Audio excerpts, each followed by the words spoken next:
Darkness conquers all worlds.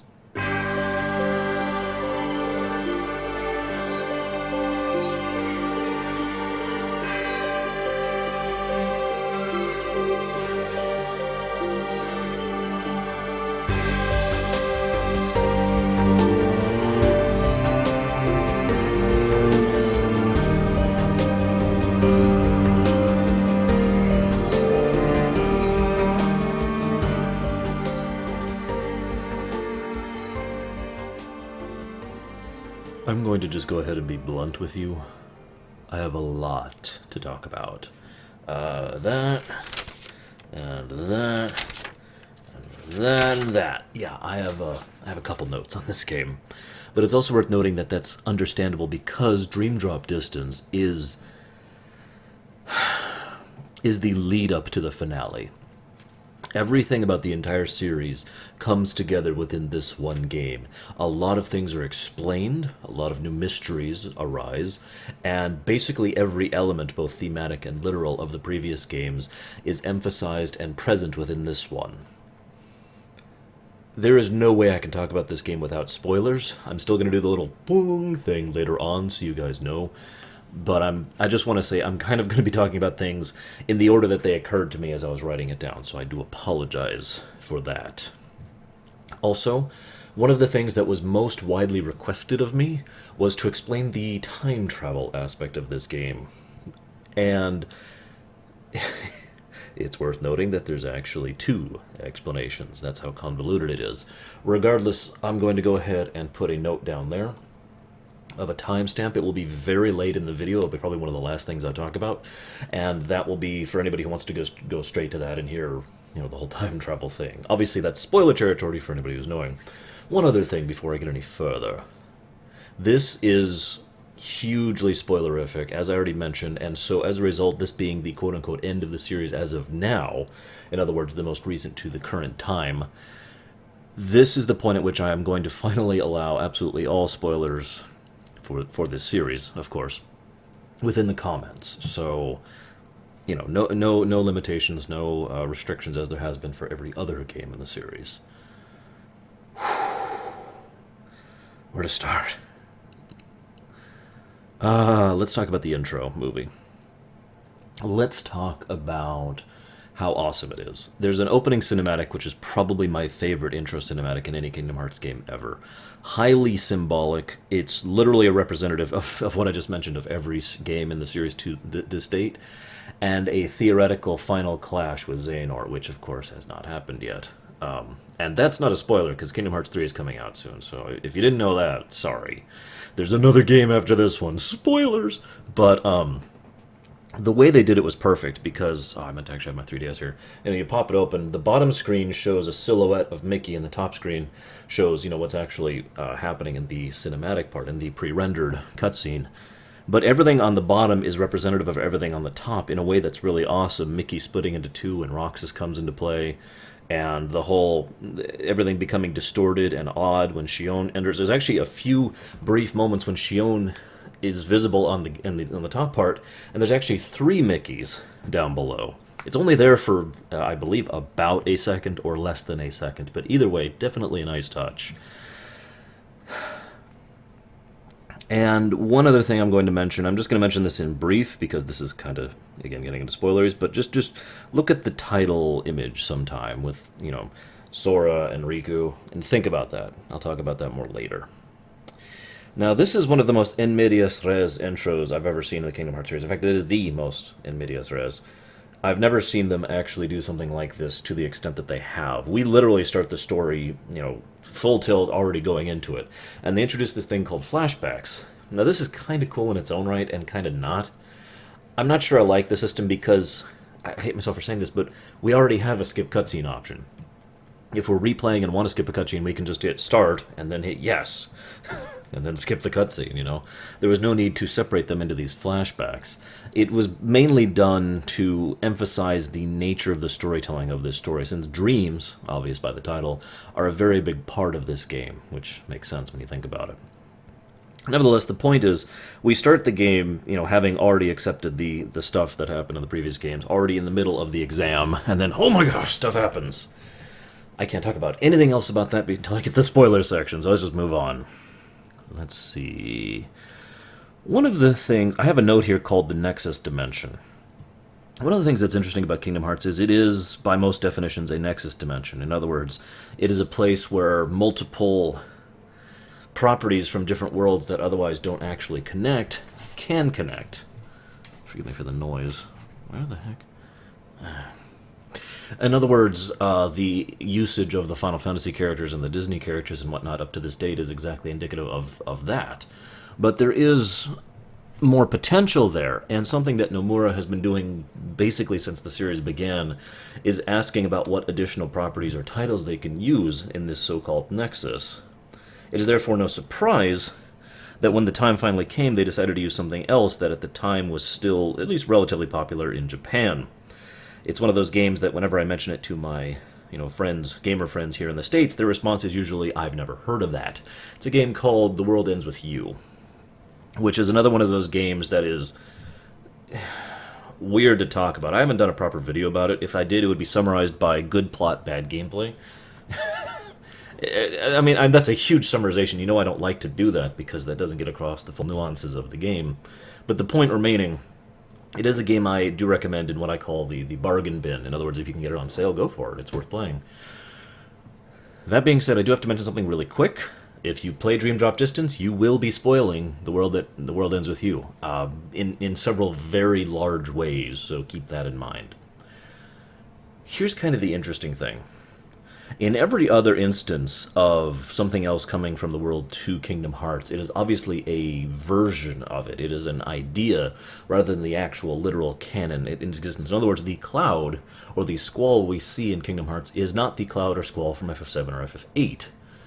And this is I mention this because this is a different approach from a creating perspective from, say, Dissidia, where that is cloud and that is squall.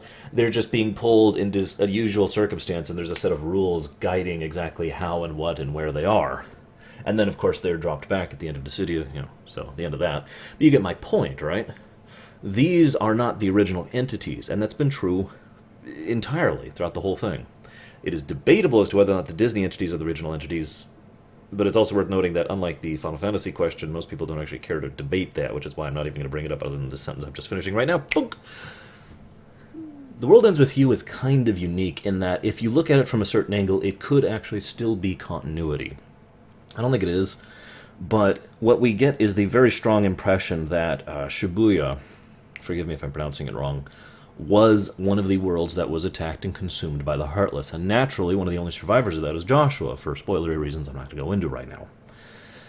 Or ever, for that matter. So, Joshua survives, and he's kind of the only survivor, because he mentions he had to take the ideas, the memories, the bits and pieces of his friends in order to try and reconstitute them here, right? And this isn't really spoilers, this is something that happens like in the first frickin' world, so I'm not too worried about that. My point in bringing this up is Traverse Town was my second favorite world in this whole game. And the reason why was its application. The Traverse Towns we see in Kingdom Hearts Dream Drop Distance was clearly and definedly there to service the plot and story of Dream Drop Distance and of Kingdom Hearts as a whole.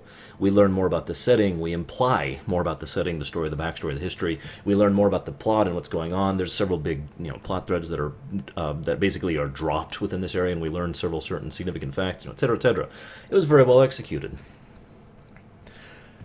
Most of the Disney worlds were not. And that brings me to something it's actually down here on the list, but it's right here. Poor Disney, poor usage of Disney. It's actually at the bottom of this page. With very few exceptions, the usage of the Disney movies in this game are the worst I've ever seen them in the entire series.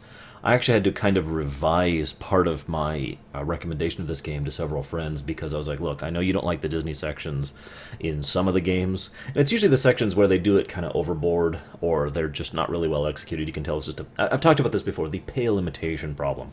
Remember Pirates of the Caribbean over in Kingdom Hearts 2, how it was just a pale imitation of the movie and didn't really do anything? At least the first time. The second time they did something with it, but you get my point. That's how this game feels with regards to basically all but one of the Disney worlds. Debatably all but two, but I'll get to that later. Point being, when I'm going through Tron, when I'm going through, I can barely remember them, Prankster's Paradise, that is to say Pinocchio, which is a little bit of it. The main offenders here were Tron, Hunchback of Notre Dame, and God, I can't remember the other one. That was so unmemorable.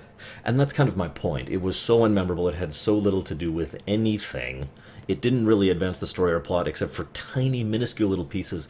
And each Disney scene, this is the first time in a long time I've actually really, really been tempted to just go ahead and start skipping cutscenes because I was just sick of seeing them. They were irritating, they were awkward, they were poorly done. They had no music. That's for those of you who are there for the stream.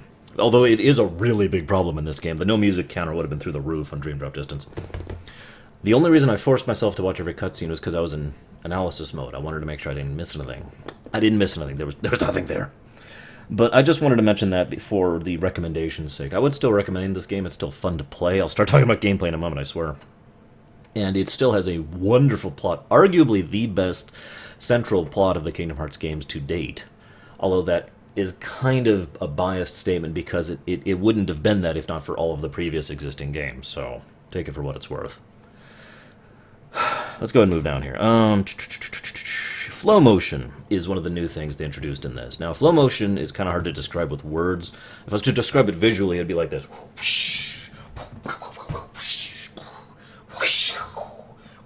Oh, you didn't do it early enough. Okay. Oh, you're not controlling it right. Oh, no, oh, there we go. I hope you got all that because I'm not going to go into it more. No, I'm kidding. Flow motion is a method of quick travel which also involves being able to wall jump, dash, and do special attacks based on what type of movement you were doing at the last time when you did the attack. In other words, if you're sliding, you do a different attack. If you are going straight at an enemy from a wall jump, you do a different attack. And if you just finished a jump while in flow motion, you do another attack. And there's a few others. The point here being that flow motion was designed to give you a huge feeling of quick flowing movement throughout the game, but also serves to emphasize, again, the dream aspect of the game, that we're just blazing through in this sort of less than, slightly more metaphysical take on it. In fact, this whole game in general tends to be extremely metaphysical. I'll talk about that more later, I swear.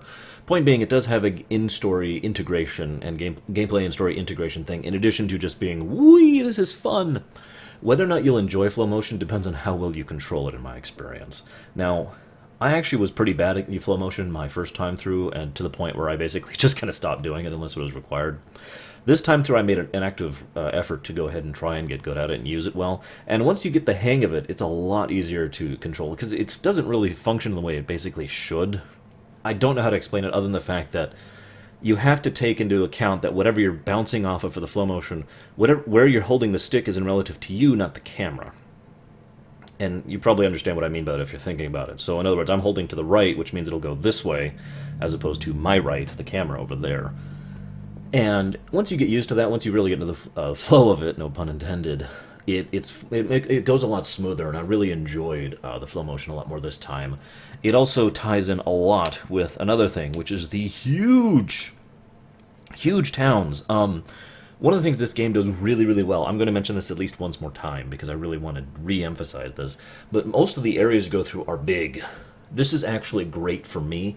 I've mentioned before I have a bit of a claustrophobia problem, not an actual claustrophobia, but it's leaning in that direction. And when I play games that are very, where I have a small draw distance or all the rooms are very small, it kind of triggers that in the back of my brain. My favorite example of this is Turok on the N64, for anybody who ever played that. But a lot of the Kingdom Hearts games have had that problem of feeling very, very small, sometimes to the point where it actually really does bother me. This game, total opposite. Every other player feels huge and open. They did really good job on the skyboxes, so it actually feels like there's something over there, over the horizon, from as far as you can go. And they did a really good thing. They actually rendered a lot of the background, the stuff you can't actually move on, so it actually is physically, well, it is rendered there. You can see it. You can see it moving in some cases. And the areas you can move through are huge. If you just walk through, it'll be like, because it's this gigantic area you're going through. You get my point. Now, obviously, that's there to encourage the flow motion, but I feel like it was a genuinely awesome move forward for the series as a whole. Probably the biggest play, well, the second biggest place I can emphasize how awesome this was Traverse Town. You're there in Traverse Town, first district, and everything's pretty much the same. And then you go to the second district, and everything's pretty much the same. And so is the third district. But then you go to the fourth district. Now, I bet some of you out there are going, there's a fourth district? Yeah, exactly. You go to the fourth district, and the fourth district is huge, gigantic, enormous, and you can just go all over the place. And then you go into the mailbox area, to the post office, which is bigger than the first three districts combined. Yeah, they actually did a really good job with Traverse Town. I actually had a note here, which was, and I quote, sick of Traverse Town. It has been written out, and I have decided, and I wrote a little additional note here, because even though I was initially like, God, I'm so sick of seeing Traverse Town, A, it serves a very strong story, two, actually, very strong story purposes. One specifically for The World Ends With You, and the other for something I can't talk about right now. And B, like I said, they revamped the hell out of it. In fact, if you compare it 1-to-1, it's pretty obvious that the place was modeled very clearly and decisively off of Kingdom Hearts 1's Traverse Town. But it's different, and I don't know how to better say that. There's little touches that weren't there before, most of them up top, because you can flow motion really, really high in the air. So they had to make sure that, when you get up to those roofs and stuff, you can actually see things, because you can get up there. You get where I'm going with this. So definitely a good thing there. And that's flow motion, kind of in a nutshell. One other thing I like about the combat in this game... Wait, what? That doesn't make any sense. Hang on, having trouble reading my own handwriting. You always hate it when that happens. Yeah, okay. One other thing I do like about the combat in this game is it is not automatic. It has been remarked that Kingdom Hearts 2 is the easiest Kingdom Hearts in the series. Whether that's true or not is obviously going to depend on opinion. In my opinion, Kingdom Hearts 2 is by far the easiest Kingdom Hearts in the series, and the best way I can explain why is you can get through that entire game with 2 buttons, other than moving around. Although in combat you don't have to move around. You could literally just do this and get through most combat, and then hit triangle, green, whatever it is, in order to do the reaction things, and just kind of go back and forth between attack and reaction, and you're fine. This game is like the exact opposite of that. In the same way that Birth by Sleep was. If you just try to button mash your way through this, even on the easiest difficulty, you're probably not going to be doing so hot. You'll probably make it a decent ways through it, but when you start getting to the hard bosses, like Rinsler, for example, or anything in the last world, that's not going to cut it anymore. And things are going to just start crushing you like a bug. And you have to actually do stuff. Now, I like that. Admittedly, I really do like the fact that it's the same thing I've always liked about Kingdom Hearts, the same thing that I originally liked about Secret of Mana back in the day. It's that action RPG, it's the action part of the action RPG element, rather than just selecting do awesome attack and then hitting a button. You move this and do this. It's almost the fighting, it's like the amalgam between RPG and fighting game, because the idea is you actually do the combos, move around, direct the attacks yourself. Dream Drop Distance is very big on that. So if you're not into that sort of thing, it's probably going to be a little harder to enjoy this game, in all honesty. That being said, there are a lot of things you can do during the boss fights, which I think are really the shining part about this game. I'll talk more about those when we get to the last world after the spoiler section, but the point being, even the early on bosses, you can just wail on them, dodge and use your special abilities, you can use flow motion, you can use the unique abilities that are specific to that boss, because they've always got one little trick to them, which involves reality shifting, which I'll go into in a second, etc., etc., etc. Or if you really feel like it, you could really buff your Pokemon up and just destroy them. I'll talk about Pokemon in a second, too. Reality shifting. I can't talk about reality shifting in full yet, so I'll talk about it as a gameplay mechanic first. Reality shift is every now and again on the bottom screen, you'll see these arrows, pink arrows aiming down, and you swipe down, and which reality shift you can do depends on the world you're in. And I'm not, some of them they're all touchpad control stuff on the bottom. Do this, or do a swipe, or maybe you want to do this kind of a thing, or maybe you want to connect the dots, that kind of a thing, right? All of those are basically optional, but in some cases they're required to actually advance the plot by, opening the way to continue, or some cases they can be used against enemies, especially bosses, as I just mentioned, in order to damage the crap out of them. Overall, I think the reality shift was very well implemented, and is another example of story and gameplay integration, which I can't talk about yet. I hate that no spoilers rule. I strangle it. I'm sorry. It's just there's so many things I can't talk about yet in this game until I really get into it. Let me say something about that really quick. The reason I keep saying that is because this is a game where it's going to be completely different the second time you play it, in a good way. It's one of those stories where everything makes so much more sense once you already know everything that's going on. And so when you go back through it, it's like, oh, you know what I'm talking about, right? There's quite a few things, movies, books, television, and games that are like this. This is definitely one of those. The second time through, everything is just like, oh. And so, again, my second time through here, this was my second time playing. As I'm going through, I was just madly writing down notes. There's a reason I have so many, because so many things popped out at me like, oh, that makes sense. Yeah, so there are a lot of tutorials in this game. I actually consider that a good thing because A, they're skippable, and B, this game introduces a lot of new mechanics that, well, frankly, aren't very self-explanatory. The other reason, though, I like the introduction of the tutorials is another thing. They have these sections, I forget what they're called exactly, but the point is it'll pop up and it'll say, here's some story tidbits, here's some talking about, the recusant sigil, for example, here's something talking about the Seven Princesses of Light, here's something talking about, the Keyblade War, etc., etc.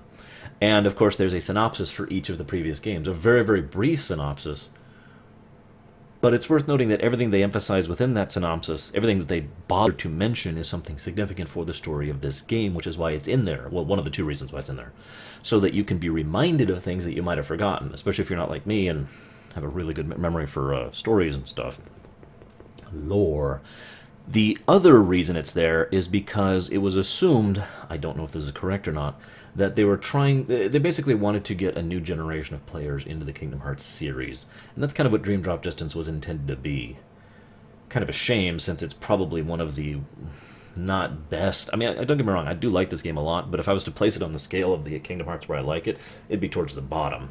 Nevertheless, they put that there for new players, so they can say, oh, well, that's what happened, and that's what happened. So they don't actually have to go out and play the previous games, especially since, as we've discussed, the Kingdom Hearts games, until very recently, and actually this isn't even true as of the recording of this video, you have to buy 1 billion systems, roughly. I think it's actually 5 systems in order to play the entire series. Now, soon that number will be reduced to 3, with the final mix versions of Kingdom Hearts 1 and Kingdom Hearts 2 coming to the PS3. Good point made. Yeah, Dream Eaters. So, let's talk about Dream Eaters. Dream Eaters are Pokemon. I'm probably going to call them Pokemon from now on. The Pokemon in this game are Pokemon. There's your... Seriously, though, you get them, they have a skill tree, it's weird.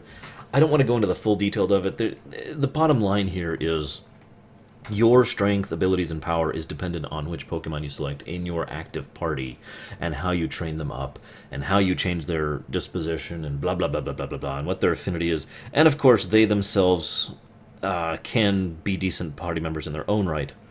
The best way I can explain it to you, if you've played Kingdom Hearts but haven't played this one, is try to imagine the Pokemon as a combination of the party members from Kingdom Hearts 1 and 2, Sora and Donald. Goofy and Donald, excuse me. And the Limit Break system, which is also from Kingdom Hearts 2. No, that's not what it was called, that was it.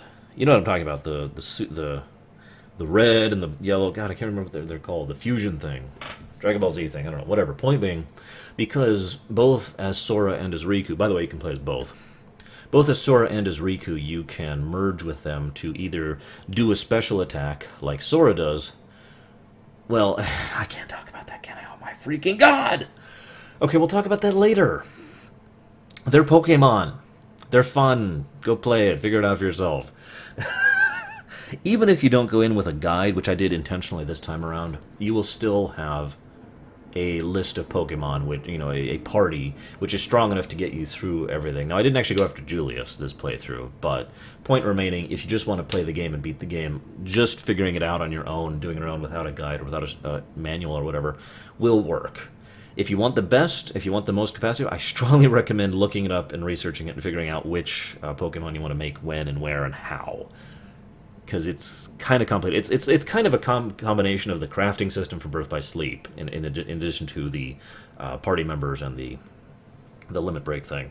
Now, one other thing before I continue here that I have to mention is that I really preferred Birth by Sleep's method of alternate advancement. I've talked about alternate advancement a few billion times, especially on my stream, for about 3 weeks when I was going through the FF series.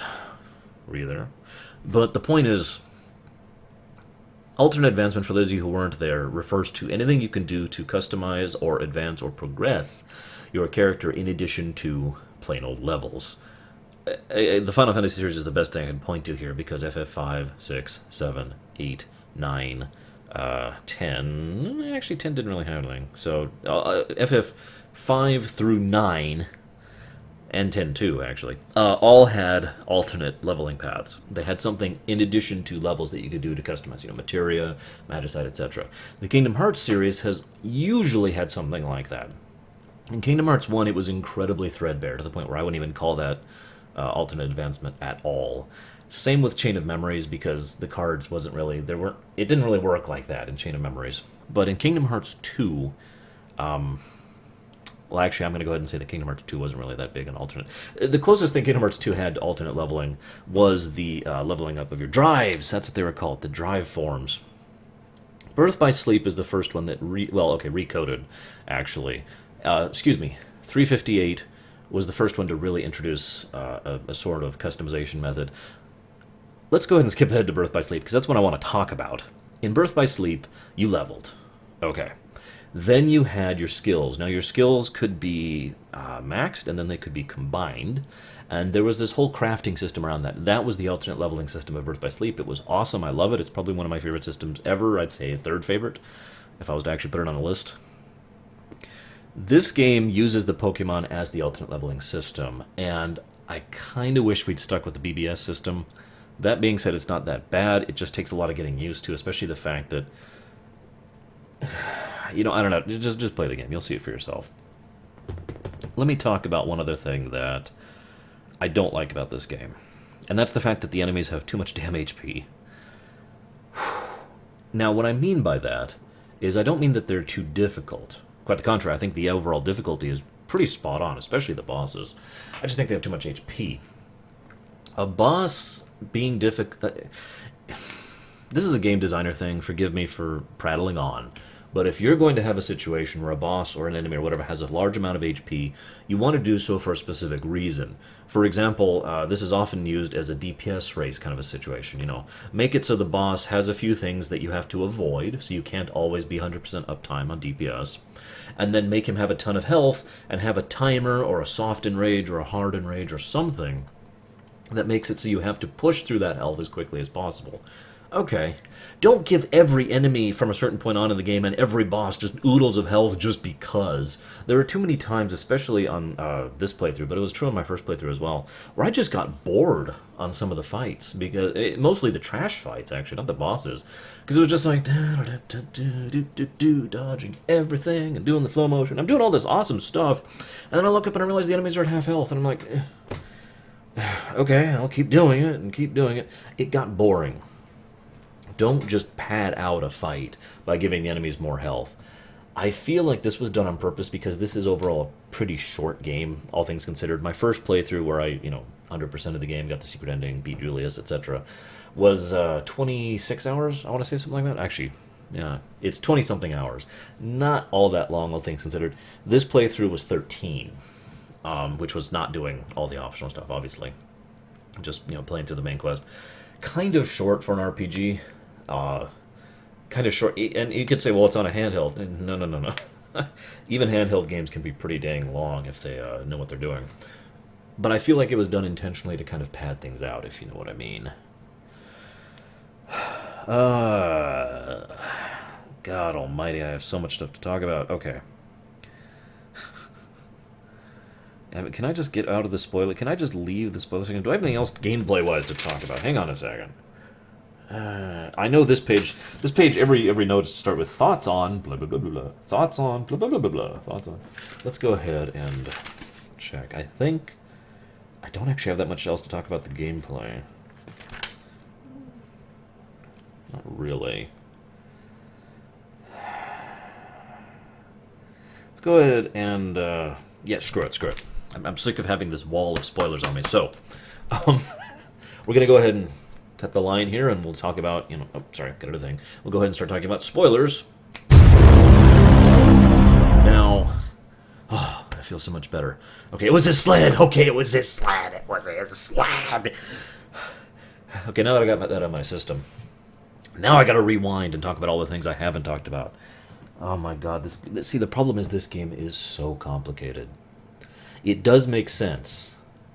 It actually makes two different kinds of completely different sense depending on how you perceive it, which I'll get to later. But the point is, this is a stupidly complicated game, and so, yeah, like I said earlier, everything makes it completely... Okay, so let's talk about what I talked about earlier about the title, okay? Riku, eyes open, going up. Sora, eyes closed, going down. When I say it like that, it's probably really obvious, but given the fact that Sora falls into darkness... Oh, spoiler alert. Given the fact that Sora falls into darkness, finally succumbs to darkness, arguably for the first time in the entire series. I know some people will haggle on the technically on Kingdom Hearts 1 when he willingly released his heart to become heartless in order to free Kairi's heart. That's not succumbing to darkness. That's what I just described. He was unleashing Kairi's heart. He actually succumbs to darkness in this game. That's why he's falling, and Sora's the one who's actually sleeping this time. Eyes closed. Riku is, of course, rising up because he's the one who actually becomes the Keyblade Master. Spoiler alert! In this game, he's the one who actually succeeds at his Mark of Mastery. He's the one who actually accomplishes basically everything. Oh, by the way, spoiler alert again, Riku is actually the main character of this game. And about damn time. I wish they were a little bit more open about it, to be blunt, but it's about time, I think, that we finally got a game where we got to play as Riku, as the main character. Now, if you're probably looking at me kind of weird, because like, well, I thought you could play Sora and Riku equally. Well, yes and no. Sora, in terms of total gameplay time, discounting all optional stuff, if this is the amount of, here, we got Sora here and we got Riku here. Sora and Riku are pretty even until you get to the world that never was, which is in this game. Spoiler alert. At which point, Riku just kind of screams up here and has most of the end game content entirely to himself. So even in terms of pure gameplay, we play Riku more than Sora. But from a storytelling perspective, there is absolutely no doubt this is Riku's story. Let's analyze this from a mile up perspective, okay? Sora, during this game, acts like Sora, falls into darkness and is saved by Riku. Riku goes through this game, helps Sora constantly, comes to grips with the fact of his true nature and the fact that darkness is still a part of him, realizes, it basically comes full circle with the path he's been on basically since Kingdom Hearts 1, and then saves the day by going on and saving Sora twice more. And yeah, saves the day. Riku is... I'm sorry, there's no question in my mind here. Riku is the main character of this game. Riku is actually the hero of this game, which is awesome. I also feel like pointing out that I feel like this was partially done... there were a lot of subtle touches in this game. For example, most of Sora's moves and abilities are based off of Ventus's, which makes a lot of sense, for obvious reasons. But a lot of Riku's moves were based off of Aqua's, which also makes a lot of sense, but in a more quieter way, because after all, of the three original back in Birth by Sleep, which one actually became a master officially? And oh, of course, he does have some moves like Terra, but it's worth noting that Terra also had, in the game's own terms, the abilities and power of a master. He just not officially made one.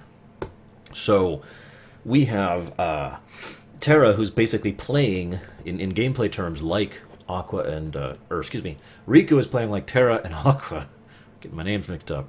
It's been a long day. I've literally been playing that game all day to get this video out in time. And then Sora plays like Ventus, which of course explains why I hated playing like Sora, because I actually don't like that style of gameplay. But I loved playing as Riku, because I love playing as Aqua back in Birth by Sleep, so whatever. Moving on. Reality shifting. That's the next point. I'm just going back down the list. What was I talking about? Reality shifting. Okay. One of the things I love about the reality shifting is it changes as the story kind of progresses its natural path. What I mean by that is initially you look at it and it's just a gameplay mechanic. It's just a mini game. By the end of the game, if you're looking at that and still thinking it's something unattached to the story, you're kind of missing something. Forgive me. it becomes very obvious that this reality shifting stuff is a lore mechanic, not a gameplay mechanic. And early on, it's something silly and light because, dreams, right? But as the stakes are raised, as our characters learn more about what's going on, as we start to realize the full threat, it becomes more and more serious, more and more something that they are actually doing to affect their dream, their world around them, as they're playing, as they're going through this journey, reaching its absolute culmination in the last world, the world never was, when we actually see two aspects, two different reality shifts, when we finally actually have the shift. Everything before, Riku and Sora both had the same reality shifts. When we get to the world that never was, well, okay, that's actually kind of a lie. In Fantasia, they had the same reality shift mechanic-wise, but it accomplished something different. Sora's always did things with the sky, the air, the wind, the weather.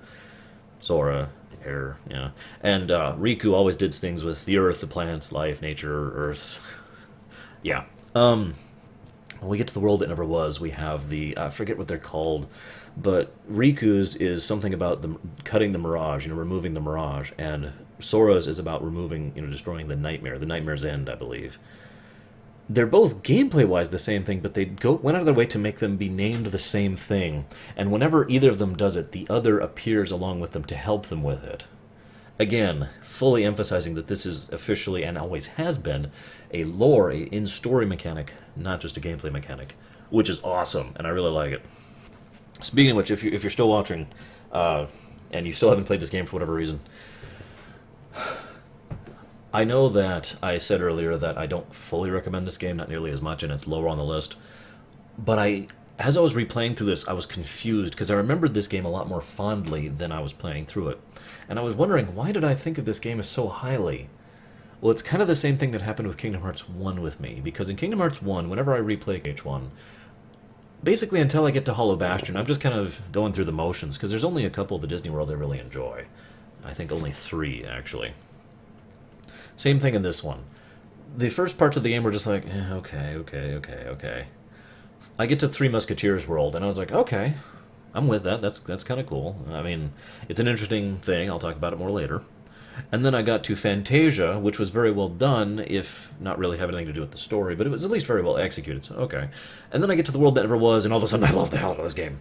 The gameplay, the story, the dropping, the way they use everything, that whole last world was like the masterpiece, and that's basically why I remember this game so fondly. So if you're playing this game and you're just kind of like, stick it out to the end. Trust me, it'll get so much better. Now then.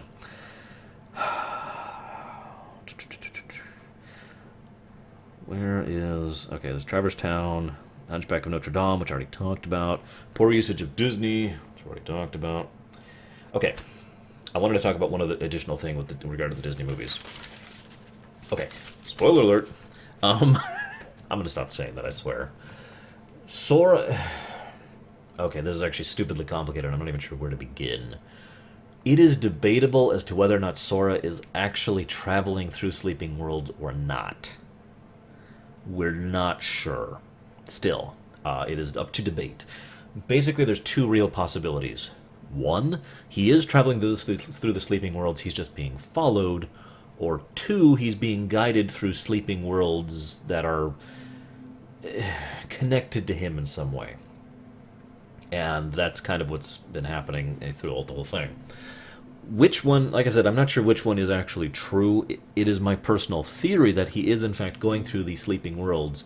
He's just going through specific ones in a specific order that is being dictated by the organization, which is guiding him on its path. After all, we do know for a fact they can push him in a certain direction. So, that's my opinion of what's happening. Point being, Sora's going through these Sleeping Worlds, whether fake or real. I'm sorry, I have to comment on the irony of the fact that I'm calling a world, an entire planet, an entire realm, dimension, kingdom, whatever you want to call it, that is literally caught within a time-displaced bubble in a dream, sleeping inside of the darkness, real, and the dreamt version of a connection attached to the dream versions of those, which are sleeping in darkness, blah, blah, blah, blah, blah, as fake. Like I said, this game gets a little metaphysical. And by a little, I mean 50 metric tons of metaphysical. Riku never actually goes to the sleeping worlds. Riku spends the entire game, with basically three exceptions, in Sora's dreams. Now, that is actually something that's really, really, really important to keep in mind. First of all, when you're playing through this game, understand when you get to Traverse Town, Riku and Sora interact with each other, sort of, kinda. Okay, that makes sense for reasons I'll go into in a minute when I start talking about Traverse Town and the whole Joshua thing. But when they get to the point, when they get to whatever the next world was, I keep forgetting what it is, the unmemorable world of Crab, they don't interact. It's Hunchback of Notre Dame. When they get there, they don't interact. They don't interact at all. In fact, the two events that happen on the two sides are so incongruent as to be to the point where they could not have both happened. Which kind of makes you wonder, because they go out of their way to establish that both people are interacting in the first world, specifically so that you keep thinking they're both going through this journey when they are not. Because again, Riku was never actually on this journey. Riku was always in Sora's dreams. And then we get to the next world, and nothing happens the same at all. It happens the same in Tron. Very exact same thing in the Tron universe, is that the two actions of the two sides are completely incongruent and cannot have happened at the same world, same setting. So what the heck's going on? Now, even this could have been explained with the idea, well, it's just a dream. It doesn't have to make sense, right? And yet, that itself is the trick, because they're trying to make you not think about the fact that these events are incongruent. And then you go back to Traverse Town, and then their events are congruent again. Riku and Sora are more or less directly interacting again. Only in Traverse Town. Huh. That's odd. Oh, well, let's keep diving through. Then they get to Pinocchio, where their events are totally incongruent again. And then things get interesting. I'm going to pause here because I want to talk about that more later, but I wanted to mention this right off the bat because... okay. It's really important to note that you can enter someone else's dreams in this setting. That is now established, that's firmly canon, right? That'll be important later for the whole young Xehanort thing, which I'm going to spend 50 years talking about, I swear. Hopefully not. And, the other thing that's really important to note is that it explains why the presentation of the two worlds, or excuse me, the two versions of each world is so different. Anytime Sora goes through a world, he's interacting with it like Sora would. He's being the bumbling goofus who's just like, hey, what's up? Well, let's do things, yay! And things just kind of happen around him, and he's just a bumbling idiot, because that's what Sora. A dull, ordinary boy, if you'll forgive me the quote. Riku... he goes through, and the Disney worlds are still kind of cringeworthy in several circumstances, but one thing they do very, very, very well is that each world is an analysis of Riku as a person. I mentioned before, this is when Riku actually finishes his journey, the path he's been on since Kingdom Hearts 1, and his attempts to go ahead and reach the point where he could finally accept himself, who he is, what he wants to be, and how he chooses to do it, that he could... ironically do the same thing that Xehanort did, but for totally different reasons. You see, Xehanort completely embraced the darkness rather than succumbing to it. And that's exactly what Riku ends up doing. And it's because of the fact that as he's been going through this journey, he starts to realize more and more that is, he keeps fighting against the darkness because he thinks he should, because he thinks that's what should be happening. But he himself says it the very first time he encounters Ansem, the Secret Darkness. I walk the path to dawn, which is neither light nor darkness, as established way back in Chain of Memories. So, interesting thing there. Now, apologies, I gotta turn something on really quick. Hopefully I won't have to edit this out. I just want to make sure this is working, which it is. Wonderful, wonderful. Sorry, I've been having a lot of technical issues lately. Some of you may have seen that in some of my videos. Still working on it. Alright. Let's go ahead and talk about the dreaming worlds first. I have a section here called Thoughts on the Dreaming Worlds and the Idea of Tartarus. One of the things that has been established to date very strongly is the cosmology of Kingdom Hearts verse. Now, one of the most important rookie mistakes that tends to be made is the assumption that well, okay, they use the term world to mean two different things. There are the worlds, aka all the different planets and realms that they visit, and then there's the world, which actually refers to the whole dimension, the whole setting, basically. Except even then, they usually use the term the world to only mean the realm of light. Which brings me to my next point. There are three realms that are firmly established within Kingdom Hearts: Realm of Light, Realm of Dark, and the in-between realm. Now, fun fact, based on all the information we have seen and some certain interviews from Nomura, we've never actually seen the Realm of Darkness. Not really. We have seen it, but that's actually my point. We have only glimpsed it. We have never actually been in the Realm of Darkness in the entire games, ever. And you're probably like, well, you're kidding. We go there all the time. No. At the end of the world, at the end of Kingdom Hearts 1, we were at the furthest part in the realm in between, up to where the darkness began. And it is debatable as to whether or not we were glimpsing the world of darkness between that. I think we were, personally, for reasons I'll go into in a moment. But that was still the borderline. On the other side of the door where Riku and Mickey ended up, that was actually the world of darkness. Okay? Second point, at the end of Kingdom Hearts 2, when they're on the Dark Meridian, well, the Dark Meridian is literally described as the border. That beach is the edge of the world of the in-between realm. And that ocean they were looking out at is actually the realm of darkness, which they never actually go into or see anything else about, so take that for what it means. And there's a few other examples I could go into specifically, but the final interesting one is the one and only time we've really seen a shot inside the thing. Because I just realized that there's a playable section, which I, of course, have not played because it's not in the US version, in Birth by Sleep, where you can actually play as Aqua in the Realm of Darkness for the first and only time in the series, where we actually see the Realm of Darkness and what it's like there. Very unique aesthetic, and it's one that they keep maintained through several aspects. Whenever they try to show off something that is close to or is in the Realm of Darkness, it looks kind of like that. We see this again in Dream Drop Distance, actually, when you fight the second form of Ansem. So, I mention this just as an interesting point. We see the realm in between a lot, actually. Traverse Town is there, Twilight Town is there, the world that never was there, Oblivion Castle and the Realm of Departure were there, blah, blah, blah, blah, blah. And of course, everything else, the primary place of the games exist in the world of light. Why am I talking about all this? Where do the sleeping realms exist? It's never stated outright in any overt way, but it is my opinion, it is my belief, it is my theory that the sleeping worlds are in fact in the realm of darkness. And ergo, one of the first and only times we've ever actually, not counting the Birth by Sleep thing I just mentioned, played in the Realm of Darkness is throughout this game as we're going through these sleeping worlds, assuming they are actually sleeping, because I mentioned that earlier. But assuming they are, these are worlds that are still trapped within the darkness. Now, due to their sleeping nature, they cannot be reached by the Heartless. This is something that's emphasized several times. But darkness still can manifest there. That's how the Dream Eaters and the Nightmares come out. I'll talk more about that a little bit later. But the point here being, it is my theory that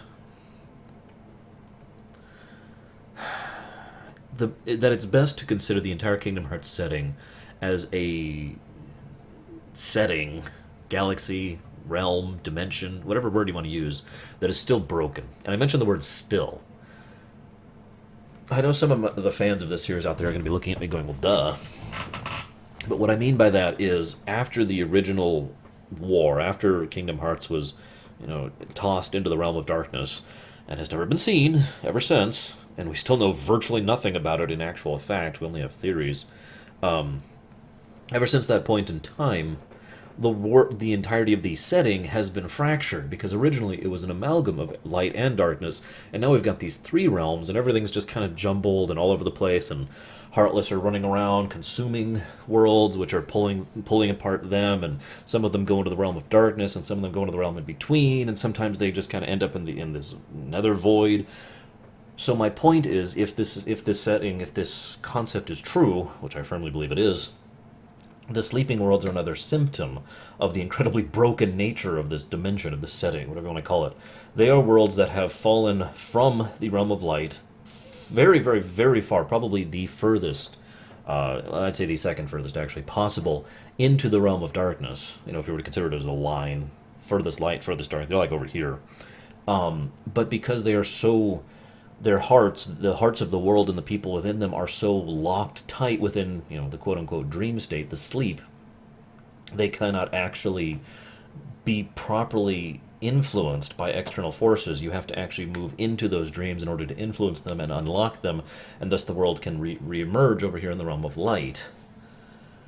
That also explains the time distortion effect of it, where you're seeing phantoms, images, dreams of things that have been, or might have been, or should have been. And the reason why a lot of things don't make literal sense so much as they make metaphoric sense within those worlds. It also makes me wonder if that is true, if we have been going through the sleeping realms, where exactly the world that never was sits on this. We know the world that never was sits somewhere in the realm in between in Kingdom Hearts 2. But given the control they have over that world, well, you know what? I'll talk about that later. Let's talk about Kingdom Hearts. Yeah. The actual entity, or being, or object, or realm, we don't know. And that's kind of my point. The thing that gives the series its name is the thing we know the least about. I could list the actual facts, all of them, if I went into minutia. It's something like 11. It would be funny if it was 13, wouldn't it? But no, we know that Kingdom Hearts is a thing. We know that...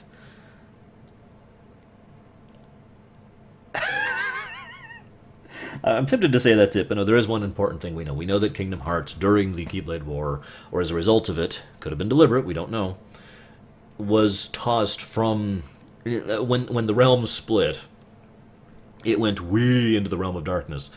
The way it is described, it is likely that the Kingdom Hearts itself went to the furthest dark end point. Remember I mentioned the second furthest. This is as far as it gets in. They are at the absolute darkest point within the realm of darkness. But what is Kingdom Hearts? We have no idea. And that's kind of my point. They almost have to cover this in Kingdom Hearts 3, unless they're saving that for something unrelated to the Xehanort Saga, which is actually very feasible, because they could end the Xehanort Saga in Kingdom Hearts 3 with a spoiler as to Kingdom Hearts, the thing's true nature, which then leads into another adventure, and honestly that's what I'm predicting will happen. But whatever, point being, I do have a couple thoughts on the matter. First of all, I'm going to assume Kingdom Hearts is kind of literally the heart of the setting. It's kind of something that makes sense when you think about it, because it's kind of described that way. But again, considering everything we know about it is basically conjecture or assumption or interpretation of old myth, yeah, we have no idea. So, that being said, I do think Kingdom Hearts is actually the heart of the entire setting. Worlds have hearts, people have hearts. In some cases, objects can have hearts. A puppet can have hearts. A nobody can have hearts. Therefore, the entire setting, everything has a heart. Why then would that heart go into the furthest and deepest darkness? Now, I know a lot of you have heard my theory about Sora either actually being or being an aspect of Kingdom Hearts, which doesn't actually... It's something that would work with this theory that I'm about to postulate. But, well, let's just say that I think Kingdom Hearts went into darkness on purpose. One of the things that is actually the hidden subtext, the hidden theme of the entire Kingdom Hearts series is the idea of balance. Balance between light and dark. And in between, for that matter. And I think Kingdom Hearts, whether an individual or an entity or a sentient being or an instinctual movement of a beast or creature, whatever, deliberately moved as far as it could into the realm of darkness as a source of light, as a counterbalance, as a way to keep everything from going too far. Like happened in Final Fantasy III, for those of you who were present for my big lore run of that, I think that this was the Kingdom Hearts attempting to avert exactly what happened in Final Fantasy III in the previous iteration, when the light overtook the entire world, and light became so overpowered and so imbalanced that the world was on the precipice of destruction, etc., etc. That sounds a hell of a lot like the Keyblade War when you think about it, doesn't it? And no, I'm not accusing them of rehashing ideas, don't mistake me. I'm just getting across the idea of the theme, that Kingdom Hearts itself may have been the thing they were fighting over, or maybe the Keyblade was what they were fighting over. Again, we have so little information on the Keyblade War. But one way or another, the forces of light were the ones that were fighting over each other. And that's why I think that the light decided, that is to say, Kingdom Hearts, decided to leave the light, leave the realm of the light, and go all the way into the realm of darkness. Did the realm of darkness become created at this point, when the setting was shattered into these different worlds? Or was it always there? Again, we don't know. I like the idea personally that it was actually created as a result of this shattering. That originally there was just one setting, the realm, dimension, whatever you want to call it. And then the Keyblade War started and light just started getting out of control. And so Kingdom Hearts shattered the entire realm. All the different worlds became split up, all the different Disney worlds and the Final Fantasy world and all that fun stuff, all split up. And then it created an entirely another realm at the other side of the coin, the realm of darkness, and split up most of those worlds into the realm of light. And then Kingdom Hearts itself plunged into the realm of darkness to help counterbalance things. It is worth noting that if that is true, it would also partially make sense because from our knowledge, there's basically nothing in the realm of darkness except for things that have been taken there by the Heartless, right? Okay, so if that's true, that would also make sense as to why Kingdom Hearts would go in there. Because if you think of it like a pulley system here, we've got all these worlds over here in the realm of light and nothing in the realm of darkness. But the idea here being that Kingdom Hearts itself, by itself, could balance things out. Which also adds kind of a sinister thought to the fact that the Heartless were, pulling things into the realm of darkness. But anyways, let's move on. Kingdom Hearts, yes. Let's talk about Riku. Riku is a Dream Eater, for all intents and purposes. Not literally. He's not literally a Dream Eater, because this is something so quiet they almost never even talk about it. And it's funny because it's so in keeping with the theme of the entire series and Riku's personal journey throughout. Dream Eaters are constructs of darkness. I mention that very importantly, because there's something you just kind of assume nightmares are bad, Dream Eaters are good, right? Because, yeah, sure. Both are creatures of darkness. Both are constructs built out of darkness. They are darkness manifested. What else do I have to say about that? It's so sense-making when you really think about it. And it's actually ingenious in its own subtlety. But there's a few other subtle hints that they do about that. I mean, obviously there's the thing on Riku's back, which didn't make a lot of sense to a lot of people when this game first came out. We're like, why the hell is that on his back? The fact that he is acting as a Dream Eater of his own accord, I might add, is actually really cool in its own right. Because when the trial began, Ansem cast Sora into sleep. We don't know if he went into his own dreams or the sleeping worlds. I mentioned this earlier. We're not going to rehash that. The point is, Ansem flung Sora. Riku willingly flung himself into Sora's dreams. So one way or another, we know exactly where Riku was, even if we're not sure where Sora was. Riku was in Sora's dreams, acting as a Dream Eater, taking care of Sora's nightmares, trying to help him face everything that he was, all the nightmares, both literal and metaphorical, throughout his life.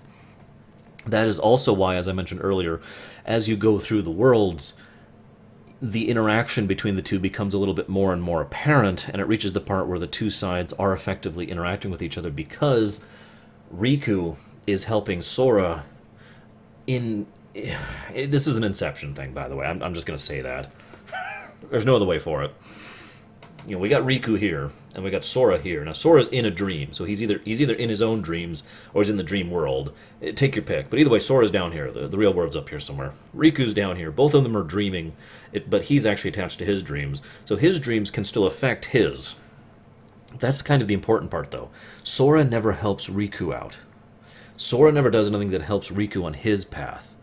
Not when you look at it, when you structure it, that never happens. Riku is always the one who helps unlock things, who helps work things, who helps make things work for Sora. And that makes sense because Riku is the one in Sora's dreams, right? Now, the other thing, though, that's interesting is that Riku, his physical appearance. This is a question I've actually been asked before, and it's kind of interesting because Riku is pretty much fully, a teenager at this point. We see his real form several times, mostly in cutscenes, sometimes in flashbacks. And at the secret ending, of course. But the Riku who we play as looks a lot more like the kid Riku. Why? Because he is a manifestation of Sora's... You're going to take this the wrong way. Sora's dream of him. Sora is someone who was really good friends with Riku, and then Riku just kind of went away, and then a year passed, and then lots more adventuring happened, and then he finally re-interacted with Riku. Yay, you're back, Riku, and you look different. That's okay, I'm cool with that. Whatever. But then pretty much immediately after that, we're talking a matter of days after his reunion with Riku, finally, he then goes into this Mark of Mastery exam. You get where I'm going with this. The point is, Sora does not remember Riku as his present form because he hasn't really interacted with him overly much in his present form. He has always remembered the child Riku, just like he himself looks more childish when he is in his dreams because that's what he most strongly identifies with. And of course the Rikusen symbol, which I'll go into later. But anyways, I mentioned here the Sora's personality forming thing. There have been a lot of theories tossed out as to why Sora acts like a dingbat in this entire game. I think it's a combination of circumstance. One, this is Sora finally being allowed to act like Sora. For good and for bad. I'll talk more about that later. The point being him being the goofus. Him being the happy-go-lucky, yeah, everything's great, let's just do things and it'll work out kind of guy. We all know people like that in real life, or at least I do. And those kind of people are actually pretty easy to get along with overall, as long as they don't just do something incredibly stupid, which sometimes happens. Not the kind of person I would want to play as, which also is probably part of why I was enjoying playing as Riku more, because Riku actually had a frickin' brain as you're going through. In fact, that's kind of a plot point. But the other theory I've heard is that Sora is basically happy at this point in time. And I know that sounds weird, but I like that theory because it adds weight to what happens at the end of the game with the tragedy of Sora falling into darkness and basically losing himself. You see, Sora spent pretty much all of Kingdom Hearts 1 and Chain of Memories and 2 trying to find his friends, Kairi and Riku, reunite with them, make things better, blah blah blah. By the time Dream Drop Distance has started, in his mind, he has basically succeeded. He has accomplished his goal. Now, I'm not saying that he doesn't think there's any danger or threat on the horizon. I'm saying that he is now prepared to face it because he has Kairi and Riku. He has found them. He has met his friends. He feels complete because he is once again together with them. You see where I'm going with this? So the idea here being that he is literally happier than he has been in the entire series, because even though he's still got lots of horrible trials to come ahead, he is no longer afraid of them. He no longer has any dread of them. Which, again, I like, especially because it makes his fall all the more sweet. But again, I'll get to that in a moment. I already mentioned that. So, it's kind of a shame, if you'll forgive me for being blunt. Oof! I'm resting my back, because my back hurts like crazy right now. It's kind of a shame that they didn't actually use time travel in this game. Excuse me. What I mean by that is that they didn't use time travel for the main characters. In really, really weird ways, it could be argued they do, but I don't think they do. I strongly disagree with the idea that they were time traveling in this game. It is far, far more likely that they were interacting with bits and pieces of worlds that were left within the darkness, within the quote-unquote dreaming realm. And as I mentioned before, those worlds simply do not obey linear time in the same sense. After all, they're dreaming, and in the near furthest bit of darkness. So, as I was going through Prankster's Paradise, I thought how interesting it would be if, when he encounters Jiminy, when he encounters Pinocchio, when all these things happen with Sora, in Fantasia as well, and the Three Musketeers, how interesting it would be if that was actually them time traveling rather than going through the dreaming realms.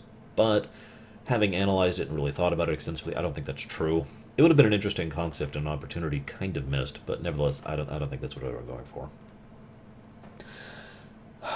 I also want to mention the Three Musketeers. Three Musketeers was the first world that wasn't Traverse Town that I really enjoyed. And I think the biggest reason why is they used it to examine the characters.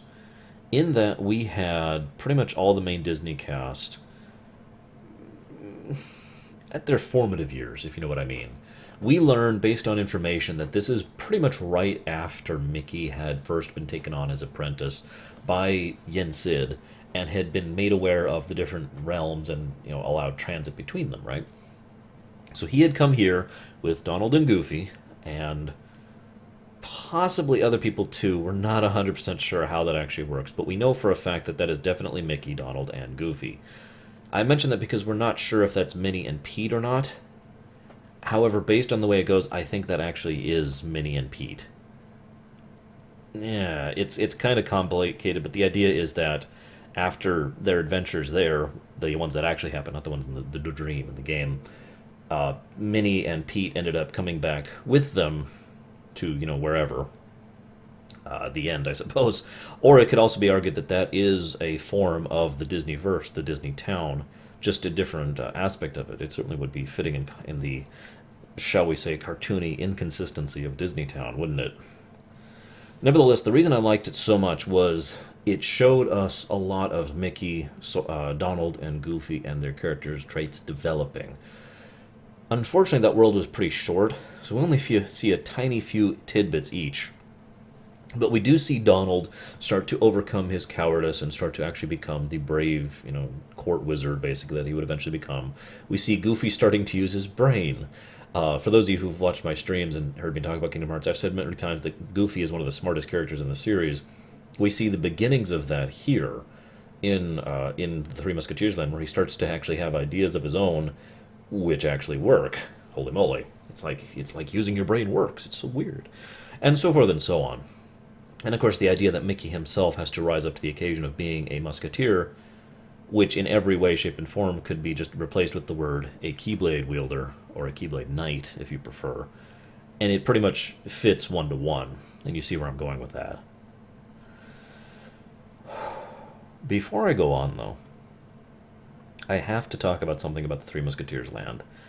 This could be this could be a plot hole, basically. It could be a product of time and development difficulties, or it could be deliberate. I'm not sure. But the Three Musketeers land, first of all, it was the first world since Traverse Town where Riku's interaction with Sora's dream actually affected Sora's dream, which is pretty cool, and also kind of a building up and foreshadowing to the finale. But there's no interaction from the organization members here at all. Remember that time travel theory I mentioned back in Prankster's Paradise? It kind of got a revisit here because we don't see the enemy's manipulation or interactions here at all. And there's a few other things about the Three Musketeers that are just a little bit different from the other worlds. I mentioned the no separation thing between the two. I mentioned the fact that this is, thanks to Sora's intervention, basically, Donald, Goofy, and Mickey kind of begin those character paths I mentioned earlier. I'm not really saying that it's a time travel thing. I don't think it is. But I do think that either it was a mistake, or this is some kind of foreshadowing or foreshadowing of them actually interacting with either echoes of or the actual past. I'm not sure which. I just wanted to mention it, kind of stoke the fires of thought. Feel free to toss me your theories. I always welcome them. My own personal theory, for anybody who's curious, is that what they were actually doing there as they fell further and further into dreams is that they actually hit upon a dream of Mickey himself as Mickey... Oh, actually, excuse me, not Mickey. This is hard to explain. I'm just going to say it like this.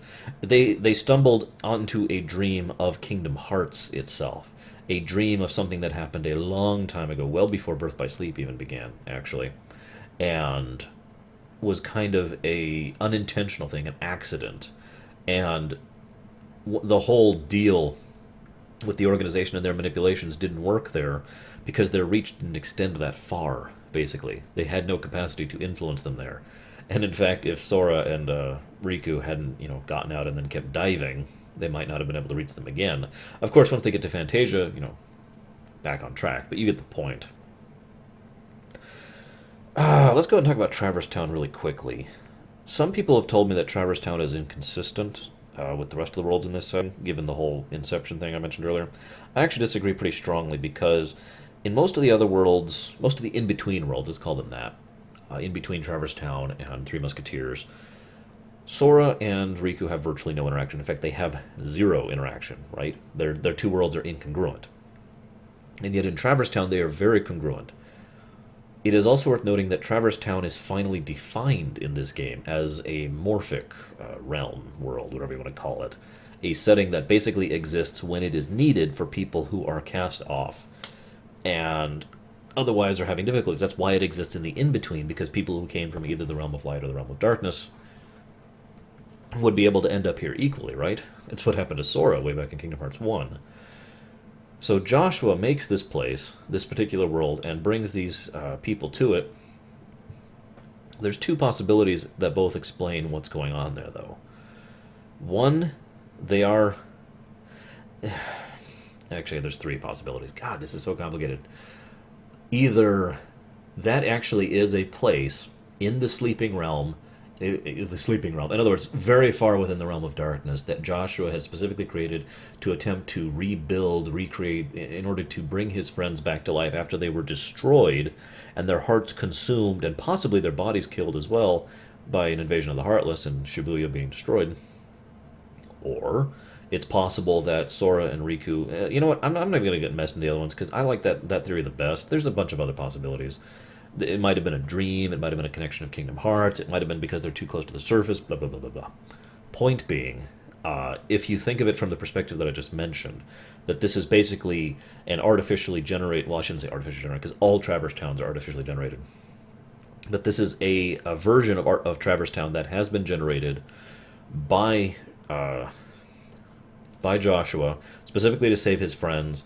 But then when he did it, things were going unusually and not really working according to plan until Sora arrived, and then Riku arrived in Sora, because Sora needed someplace to go after he had lost his way. That's actually what happened when Ansem, the Seeker of Darkness, cast him into the sleep, remember?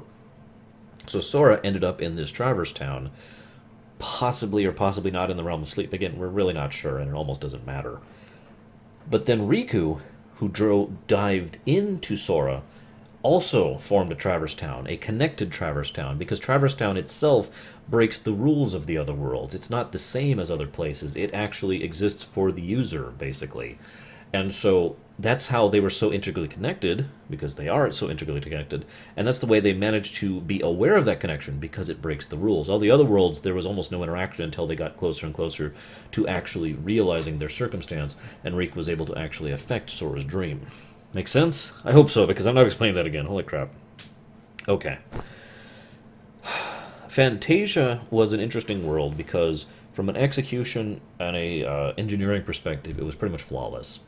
Forgive me for not listing everything, but the things they did in Fantasia were extensive. Your attacks do musical notes. The songs change based on the areas you're in, and as you go through the different areas. The specific songs that are being presented are specific to Sora and Riku to highlight their respective journeys throughout the entire series. The fact that, as I mentioned earlier, Sora's reality shifts change the sky, whereas Riku's change the ground. The fact that Riku's the one who ends up defeating Chernabog, which is really indicative of what's about to happen with Sora, because he's inside Sora, and then is able to affect Sora's dream, which enables him to complete the sound idea, so that in Sora's dream he can go ahead and go defeat the Spelican, blah, blah, blah, blah, blah. It's all very well engineered. Doesn't have a lot to do with anything plot-wise, not really. It only really emphasizes one thing as far as the story and plot that's very significant, and that's the fact that Riku is, in their own words, immune to the darkness, because he has accepted and embraced the darkness in basically the same way that Ansem has. Or Xehanort, actually, I guess I could just say flatly. So, that's interesting as well in its own right. Now, oh my goodness, okay. I also want to point out that the usage of the song Dearly Beloved, the title scroll for pretty much the entire series, as the sound idea they find in Fantasia, that was actually really cool.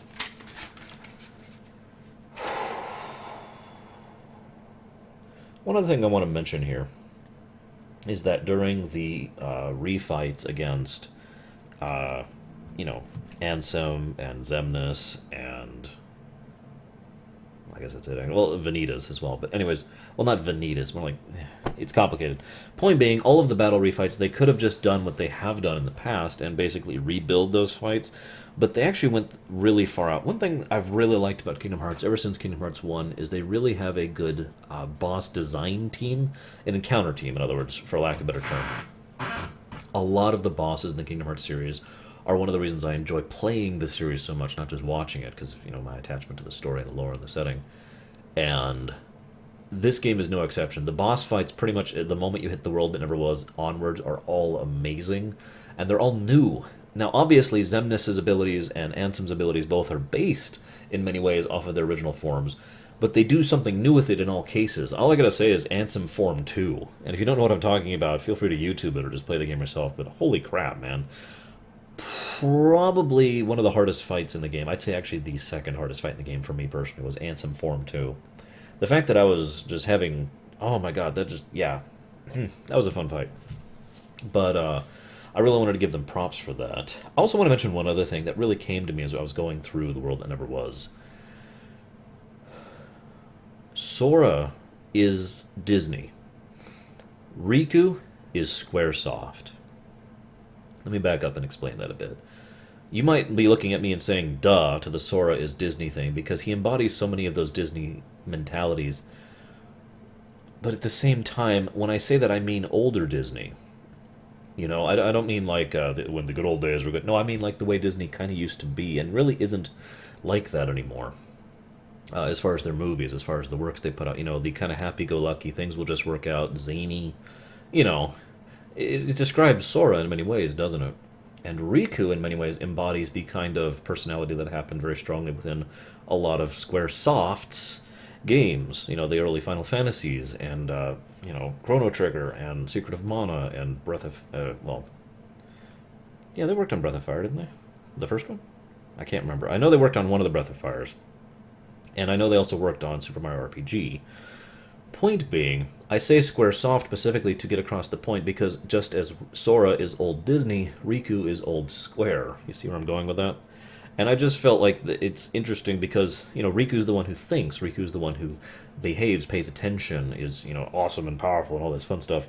Sora's the one who's just like, "Wah!" and just wacky and silly and over-the-top things. I mean, look at their limited abilities with their things. Sora hops on the back of his Meow Puff, whatever it was called, and stomps on everything.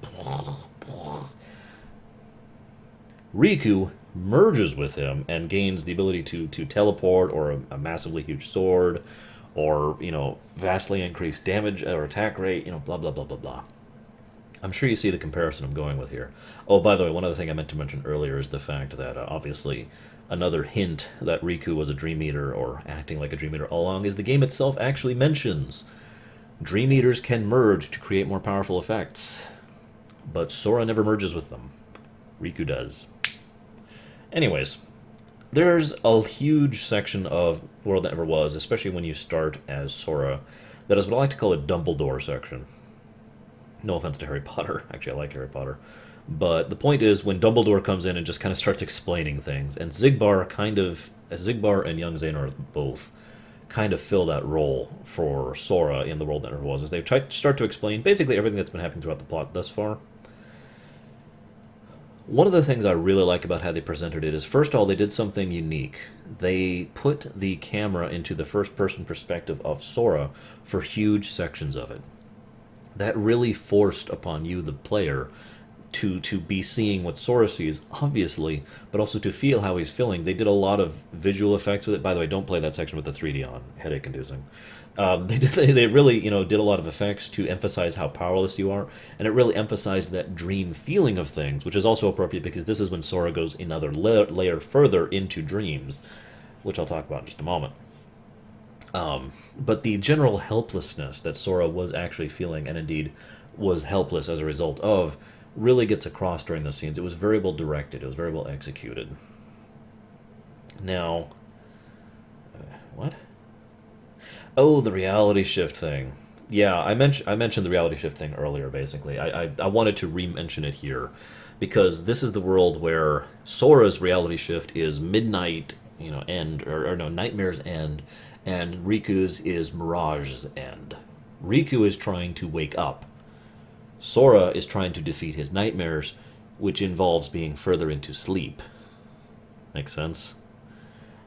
It's also interesting because this is the section when Sora... I mentioned I'll talk about this. Let's go ahead and talk about how Sora's an idiot. Every game up to this point, Sora has been a very effective wrench in the plans of his enemies. Sort of. Actually, he's been a complete and utter tool, but I'll get to that in a minute. But the point is, he has appeared to be a wrench in the plans of his enemies. At least in some cases, he actually has been a wrench. Maleficent, most of the Disney villains, he's been actively someone who has just kind of walked in. And the way Sora is a wrench is something I talked about in FF12, actually, for those of you who are there for that lore run.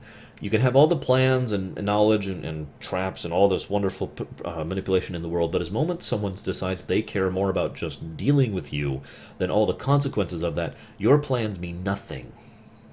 It's actually something in Grand Theft Auto 5 as well, to bring a really weird example to this. The reason they are finally able to deal with the rich bastard is because Trevor doesn't care. He is more interested in dealing with the problem, the rich bastard, than anything else. You get the point. So Sora is exactly like that. He's someone who is by his nature a wrench. He just kind of bundles forward wildly and destroys everything in his path. He has in Kingdom Hearts 2 that actually irritated the crap out of me. Although upon replaying for the low run, I have to admit I was a little more kindly disposed towards him than I thought because of how broken Sora was at that point in time. But in Dream Drop Distance, Sora is reformed. He's a person again. He's come to peace with everything that's happened. Blah, blah, blah, blah. Everything's great. Yeah, wrench, wrench. Except this was Xehanort's plan. Because Sora being a wrench, Sora blithely stumbling onwards and doing his old thing, is exactly what Xehanort wanted him to do. Because in order to cause him to fall fullest into darkness, he had two things he needed to do. One, he needed Sora to actually fall into his own dream, to fall another layer further into the dream. Why? Because as we've already discussed, the dream realm, the realm of dreams, is pretty much close to, not actually, but close to the furthest dark you can get. Very far in the realm of darkness. So he would be completely and utterly surrounded by and oppressed by darkness at all points within that dream. And then two, they would fight him. Now, they gave him the option to join willingly, but I don't think any of them actually thought he would take them up on that. The point was Xemnas then fights him. Why? To wear him out, to wear down his defenses, to make it so he is too weak to resist anymore in that realm, which is already crushing him. And yet the irony is Sora could have fixed it so easily if he had just woken up, but he was Sora. That's what he does. He just blindly blunders in. And that's what they wanted to happen. Sora kept seeing all the different hearts and all the different memories that were connected to his. Actually interacted with Roxas on his way down. Arguably interacted with Xion as well. Depends on how you interpret that.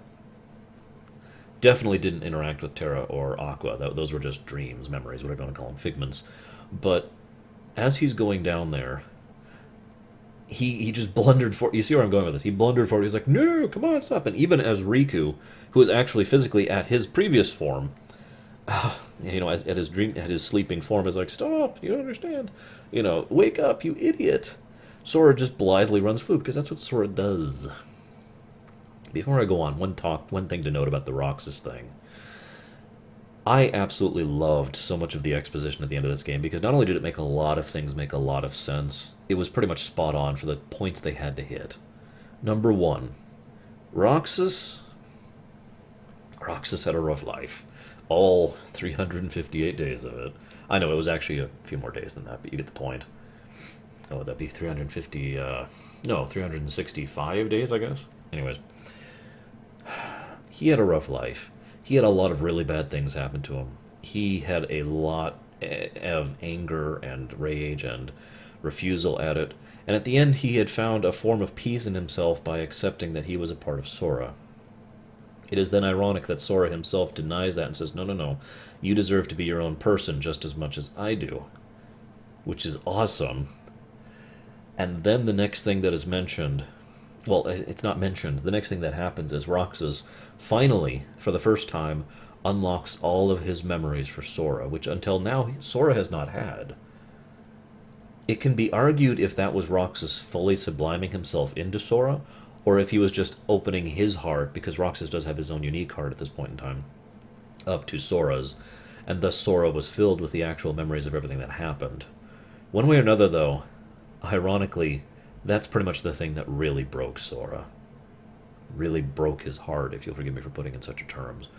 Because all of that tragedy, all that pain, all that anguish that Roxas went through, Sora now knew fully and thoroughly. but I had no idea how to deal with that because Sora's never really dealt with that level of tragedy or horror before. Bad things have happened to Sora, but not like that. Not at that level. And so he kept going and was totally unprepared for the darkness, which was just completely surrounding him. I also really like the fact that Sora was very, very violently angry at the nobody deception. It's actually hinted back in Prankster's Paradise. Xemnas mentions something about, how interesting that even a puppet could have a heart. It's a bit of foreshadowing for the fact that the nobodies could have hearts. This is something a lot of people, myself included, were theorizing on for a long time until this game came out and fully, showed us that we were right. Yeah, it's awesome. I'm not even kidding. I talked to so many Kingdom Hearts fans about how awesome it was that we were right, and we just started talking about this theory crafting forever. The idea that the nobodies did have hearts, to some extent or another. The more they had a personal identity, the more interactions they had with others, the stronger and more self-willed those hearts became. It also explained a lot of Axel's, in particular, interactions, because early on Axel wasn't really that much of a person when you really look at it. He was pretty cold, he didn't have a lot of personality, but then he started interacting with Sora. And then he started interacting with Naminé, and then he started interacting with Roxas, and then he started interacting with Xion. And as he starts gathering more and more experiences and people, he became more and more of a person. His heart developed, and we got the Axel we actually know and love, because Axel's freaking awesome, as Axel. And I thought that was incredibly well done and well presented.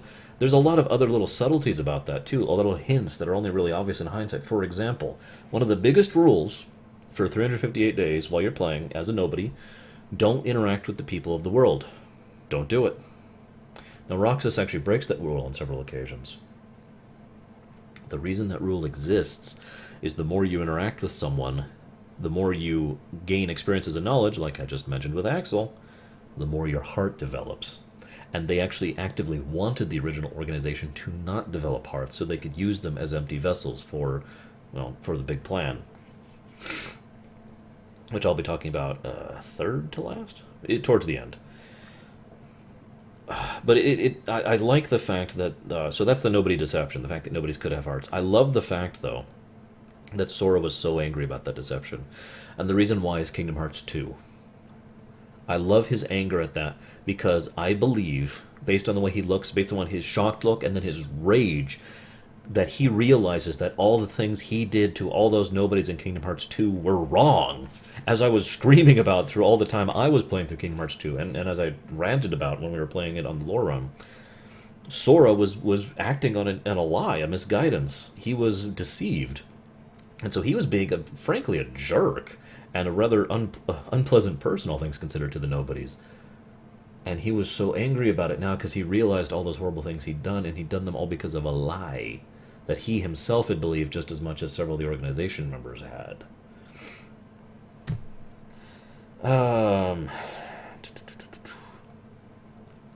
One other thing I do like about this last section, a couple more things to talk about here, a couple more things, is the only reason Sora was rescuable at all was because of Ventus.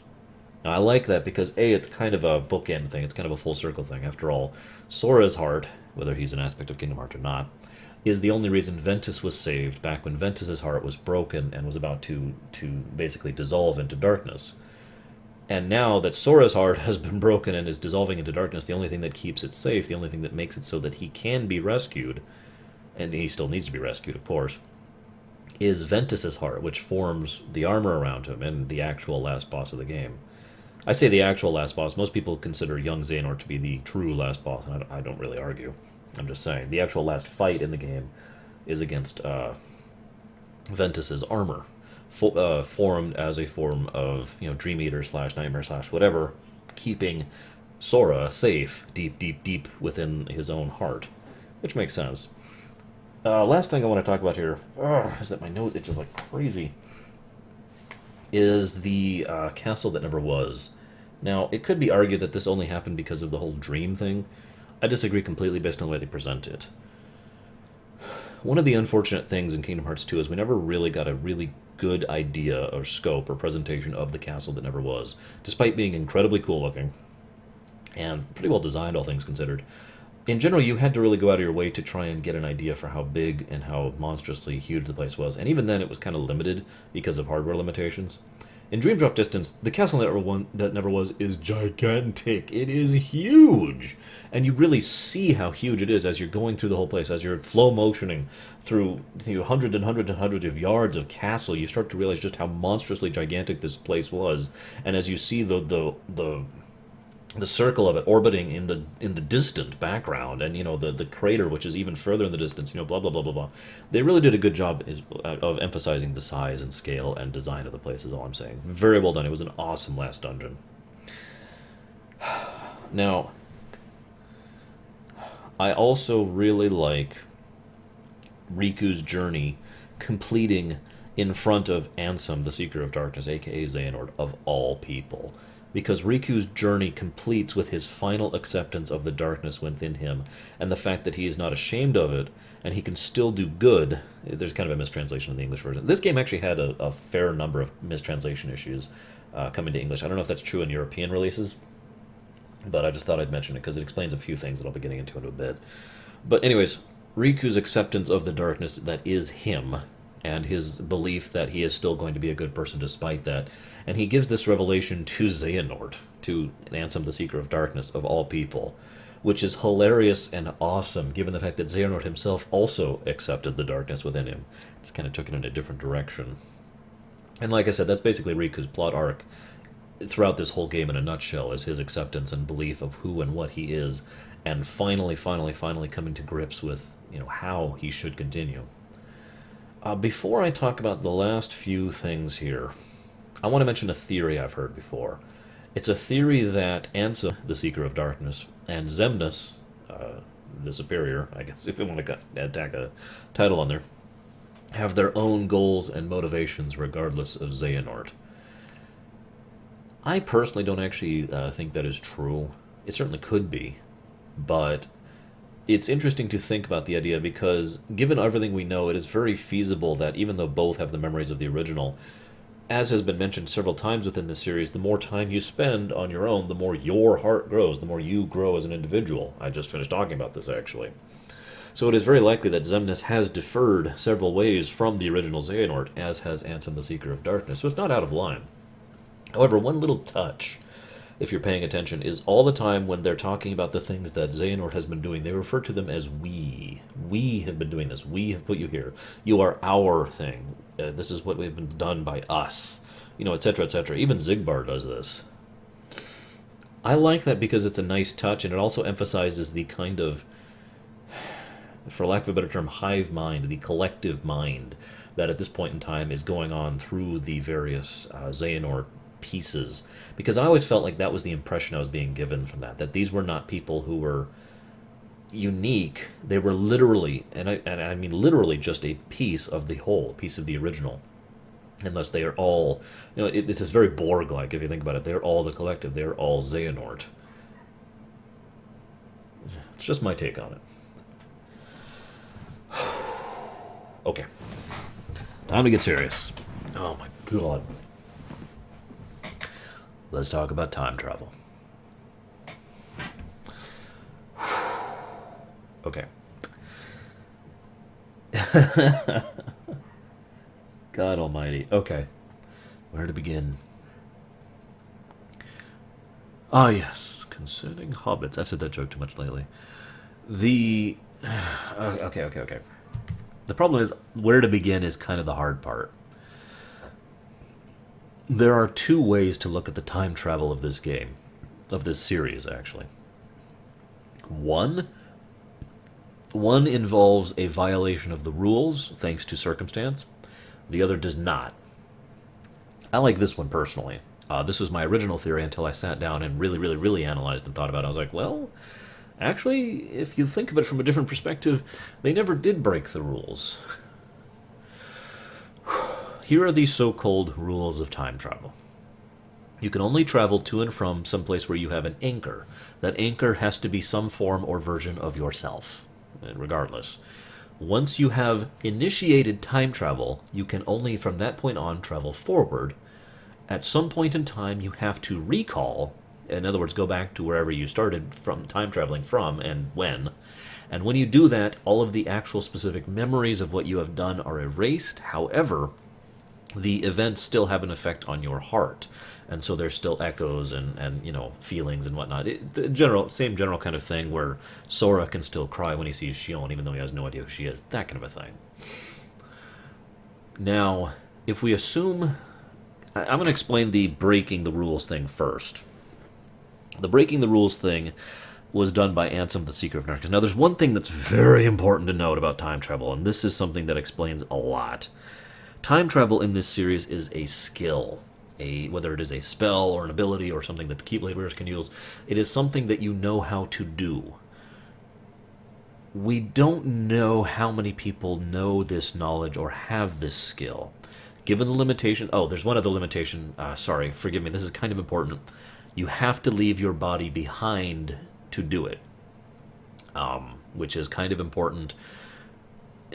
And also may or may not be true. We'll get to that in a moment. Just bear with me. But due to the severe limitations of time travel, it's likely most people don't do it because you basically can't do it in the manner that you actually want to, if you follow me. It is also worth noting, by the way, if you think about it, that the time travel that happened in Kingdom Hearts 2 does actually follow all these rules. Kinda. It doesn't actually follow the abandoning your body rule that I mentioned. But then again, they don't actually use a skill to go through time. They use a doorway, which just kind of happens for some reason. So that could be... I think that is an effective way to explain why they keep their bodies, because they're actually using a device to travel through time rather than trying to travel through time themselves, which requires just their heart and their minds and souls traveling through time rather than their bodies. So, okay, fine, we're with that. Where the time-traveling ability came from is kind of an interesting thought to me, because it is possible that several people are aware of this skill. Yensid would be a good possibility. Ansem the Wise is another good possibility, and several of the other researchers. I can't think of anyone else off the top of my head, but I think several people would at least have the idea, knowledge, skill of it, and just don't use it due to the severe detriments of it. Or... it is also possible that Ansem, the Seeker of Darkness, who, from this point on, I'm probably just going to call him Ansem for the sake of simplicity, because I don't feel like saying the Seeker of Darkness at all, and I'm going to be saying Ansem a lot in the next few minutes. Ansem, yeah, that one, he learned how to travel through time because he learned it from himself, basically. I don't mean it's... The idea here is that when young Xehanort traveled through time, obviously when he completed, his memories are wiped. That's pretty much established canon at this point. And yet the abilities, the knowledge, the etching in his heart is still there, right? And from that he could extrapolate with his skill and knowledge and how to time travel later, right? Well, it's also possible he could have kind of bent the rules to give himself the ability to travel through time, in addition to giving the younger himself the ability to travel through time. Which admittedly actually makes a lot of sense to me, because it kind of ties up the time travel thing neatly with a bow. It means the only one who actually has that ability is Xehanort, and he only has it because he had it, because he had it, because he had it.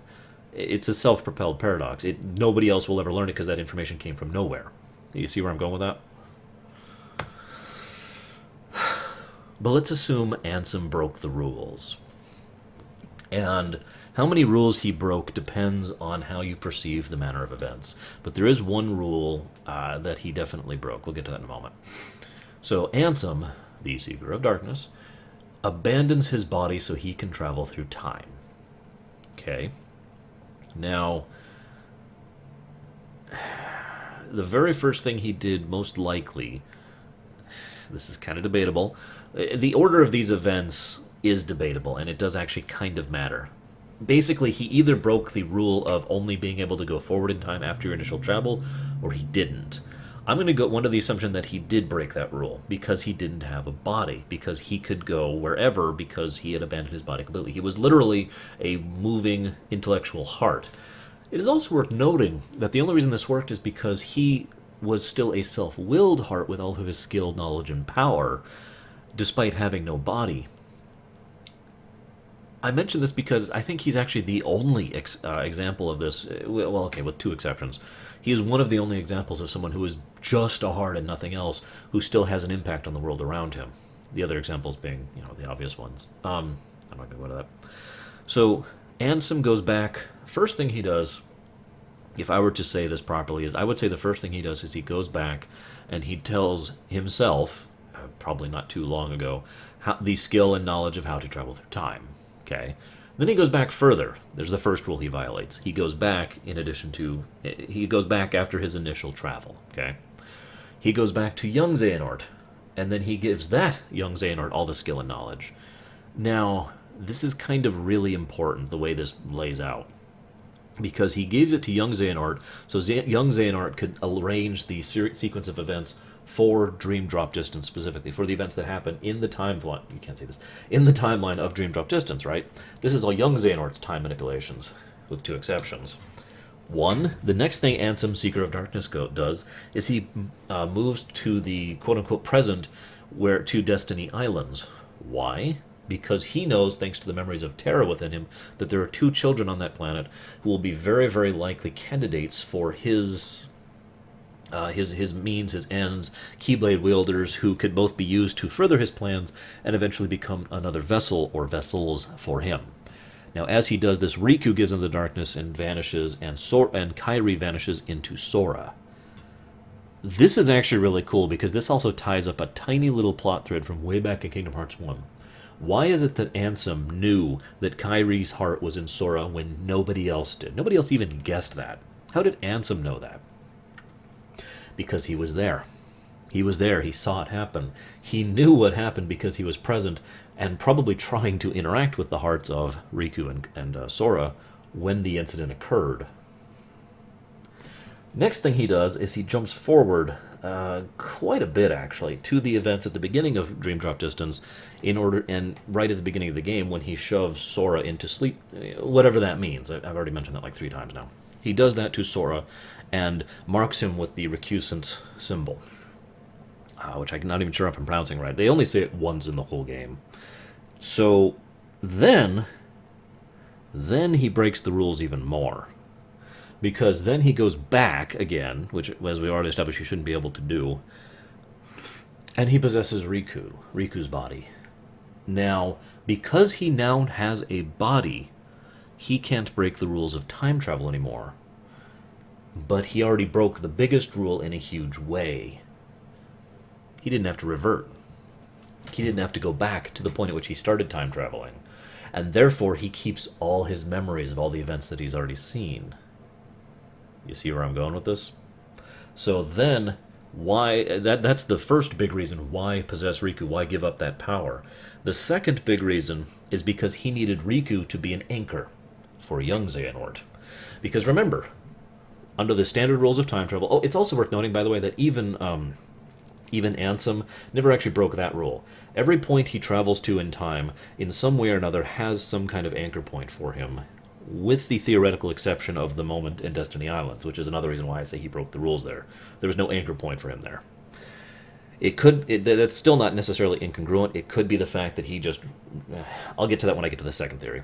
Point being, when he possessed Riku, he knew that a piece of him would stay within Riku's heart for a long time hence, and does.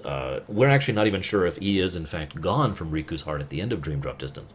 He might be, with Riku's final acceptance of who and what he is. In fact, I think it's actually very likely that Ansem is finally gone from Riku's heart after Dream Drop Distance. But the point is, up until the end, until the very end of Dream Drop Distance, Riku, from that point on, is serving as an anchor for young Xehanort. That's how young Xehanort is able to travel into Sora's dreams. And into Riku, obviously. Into Riku's visibility within Sora's dreams. But you get the point. Because Riku is acting as an anchor for him. There always has to be an anchor. That's really important. I already mentioned that. Now, the other... okay, so that's what he does. Now, young Xehanort... young Xehanort travels to the future... stops briefly at Birthlight Sleep to gain knowledge, skill, and a Keyblade. Then he moves even further into the future to the point where he can basically start manipulating Sora's journey. It is debatable who was actually doing this, but I believe, based on the evidence, that Xehanort, young Xehanort himself, was the one guiding Sora in his path through the realms of sleep until he ended up in the world that never was. And young Xehanort is the one who, who brings the various versions of himself there. Now, because young Xehanort, this is pretty solidly true, young Xehanort has to obey the rules of time travel, right?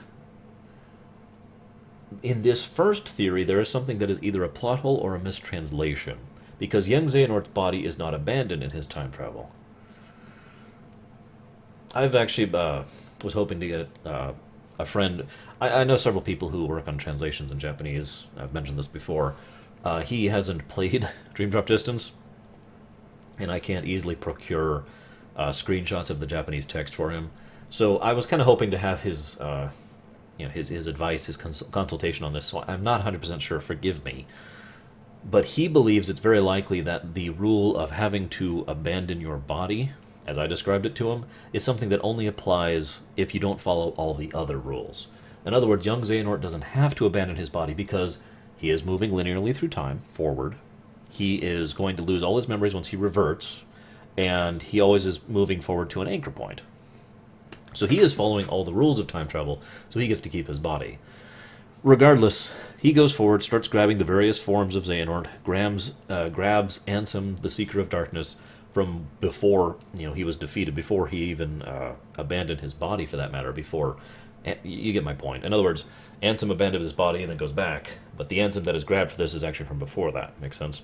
Then he grabs Xemnas from before the end of Kingdom Hearts 2, and he brings them forward, and they go through their events throughout Dream Drop Distance. It reaches the big critical moment when all of them are there. And then something interesting happens. And then young Xehanort reverts, as I mentioned before. He returns and loses his memory, but everything's nice and etched. I'll talk about the event after that in a moment, because now we're going to switch gears a bit and go to the other theory in which nobody actually breaks the rules of time travel at all. This is a little bit weird. Bear with me. Ansem, the Seeker of Darkness, has the skill to travel through time. From wherever source, doesn't actually matter for the purposes of this theory. He abandons his body in order to be able to travel through time. Okay? He goes back. First thing he does is he goes back to young Xehanort. Teaches that person how to use that ability and that power and that strength. Okay? Then young Xehanort abandons his body. You probably already get where I'm going with this, actually. See, if you're really paying careful attention to the inception levels of dreams and dreams and dreams and dreams and dreams and dreams that are going on towards the end of the game, it's actually really, really likely that the events of the big climactic showdown with Master Xehanort are still happening in a dream. Because we started in a dream, right? And that's where Riku was, in a dream of Sora, okay? But then Sora goes down a level. Now, whether that shoves Riku down a level or not is kind of debatable. But the point is, Sora goes down a level, and then Sora is then pulled in the level up into the thing, but the level up was already in a dream, and Riku was already in a dream. Now, Riku says he's awakened to the real world, but all he's actually done is gone up one level, to where Sora was, in another dream. You see where I'm going with this? The idea here is that the world that never was either probably deliberately shoved into the realm of sleep specifically for this event. Why? Because you have to abandon your body to travel through time. In order to get all his various forms here, other than he himself, they had to be able to move in a way that did not involve their body. And the only way they could actually manifest if they did that in order to interact with their surroundings was if they were in a dream. So Xehanort abandons his body, goes forward, and as a and then most of the events that happen that we see Ansem, the Seeker of Darkness, doing were either Ansem or young Xehanort. We don't actually know, because when he's traveling out in the real world, he has no body, you see? Regardless, he picks up Ansem, he picks up Xemnas. He or Ansem, one of the two, shoves Sora into the thing. By the way, it's most likely that what actually happened, if this is true, is Ansem, Seeker of Darkness, abandons his body, goes back and gives him the skill, travels forward significantly while he's still aware of all the plans and all of the information that he gets from his time travel, up here to the present, aka Dream Drop Distance's intro, where he shoves Sora into the thing, then he reverts back here, at which point in time he still has no body but no memories of what happened, and that's when he goes to Destiny Islands with no anchor, but he's still following the rules because he doesn't need an anchor. He just goes there, because he's already existed in that time. You see where I'm going with that? So again, no rule breaking going on here. So then they are brought forward into the dream realm, where they all manifest as dreams, all 13 of them. Now, you may be asking, well, how do other people get into the dream? You remember what I mentioned way back at the beginning, how important it was that Riku could go into Sora's dreams?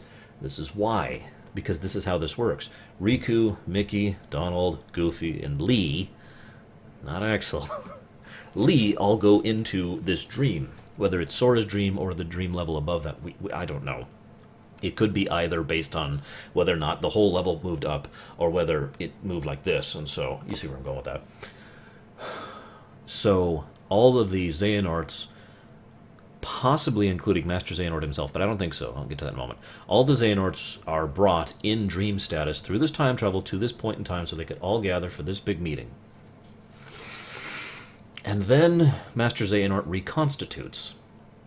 That's when he is actually rebuilt in this dream realm, in this place that he has specifically designed and built to do that. And then within the dream, he intends to go ahead and replace Sora's heart with a piece of his own.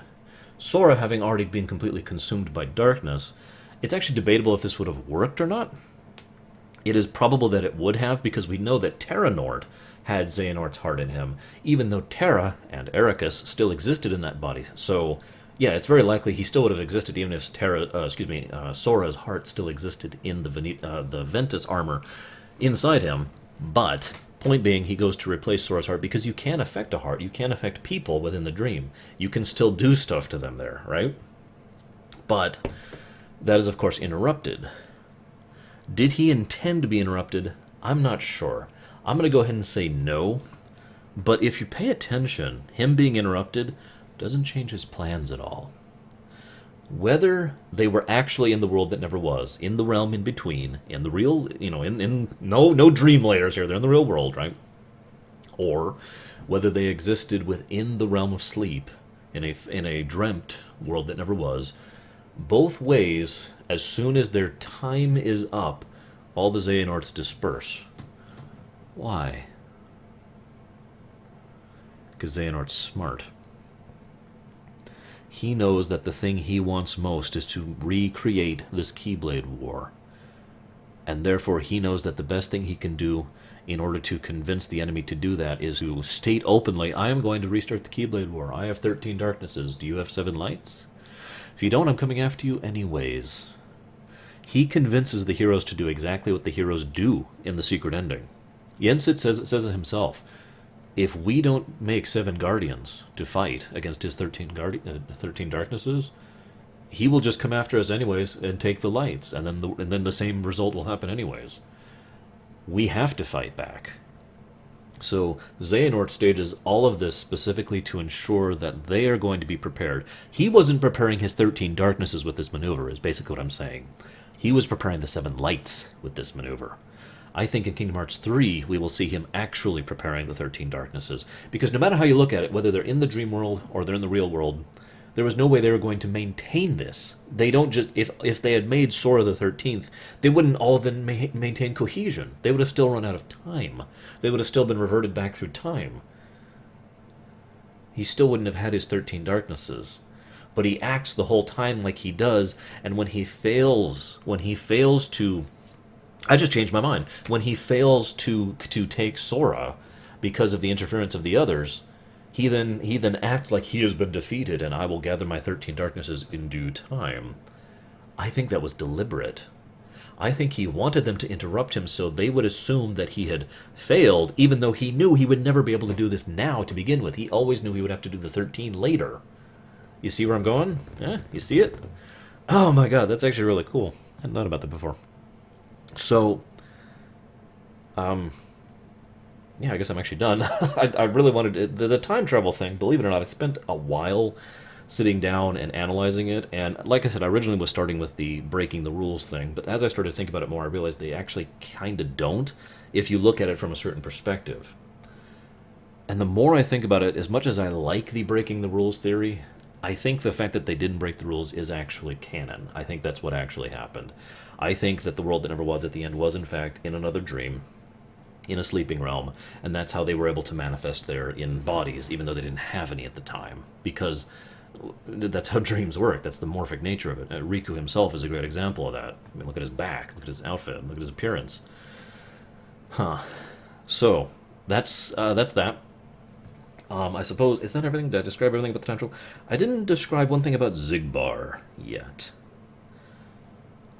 Having replayed the game and having reanalyzed, I am unfortunately forced to admit that it is very likely that they're not doing anything with Xigbar. It is very likely that all the hinting about Xigbar and all the little niggling details about him that don't fit, and the little secrets about him, and the interesting aspects of the character don't mean anything. Basically, that it's just the fact that he became the first, or I guess actually, excuse me, the second vessel of Xehanort, way back towards the end of Birth by Sleep, prior to Kingdom Hearts 1 even beginning.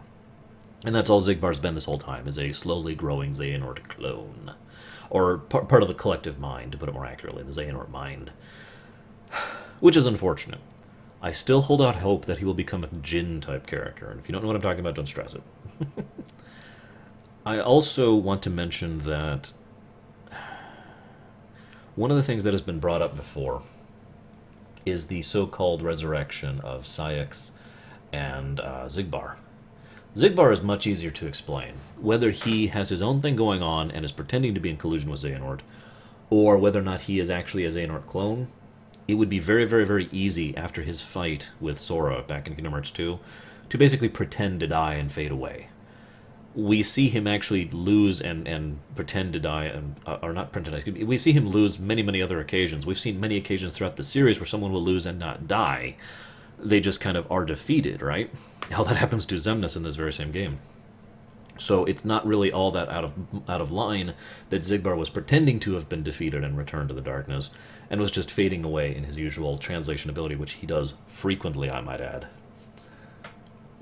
Saïx is a little more interesting, a little more tragic, because I think the same basic thing was happening.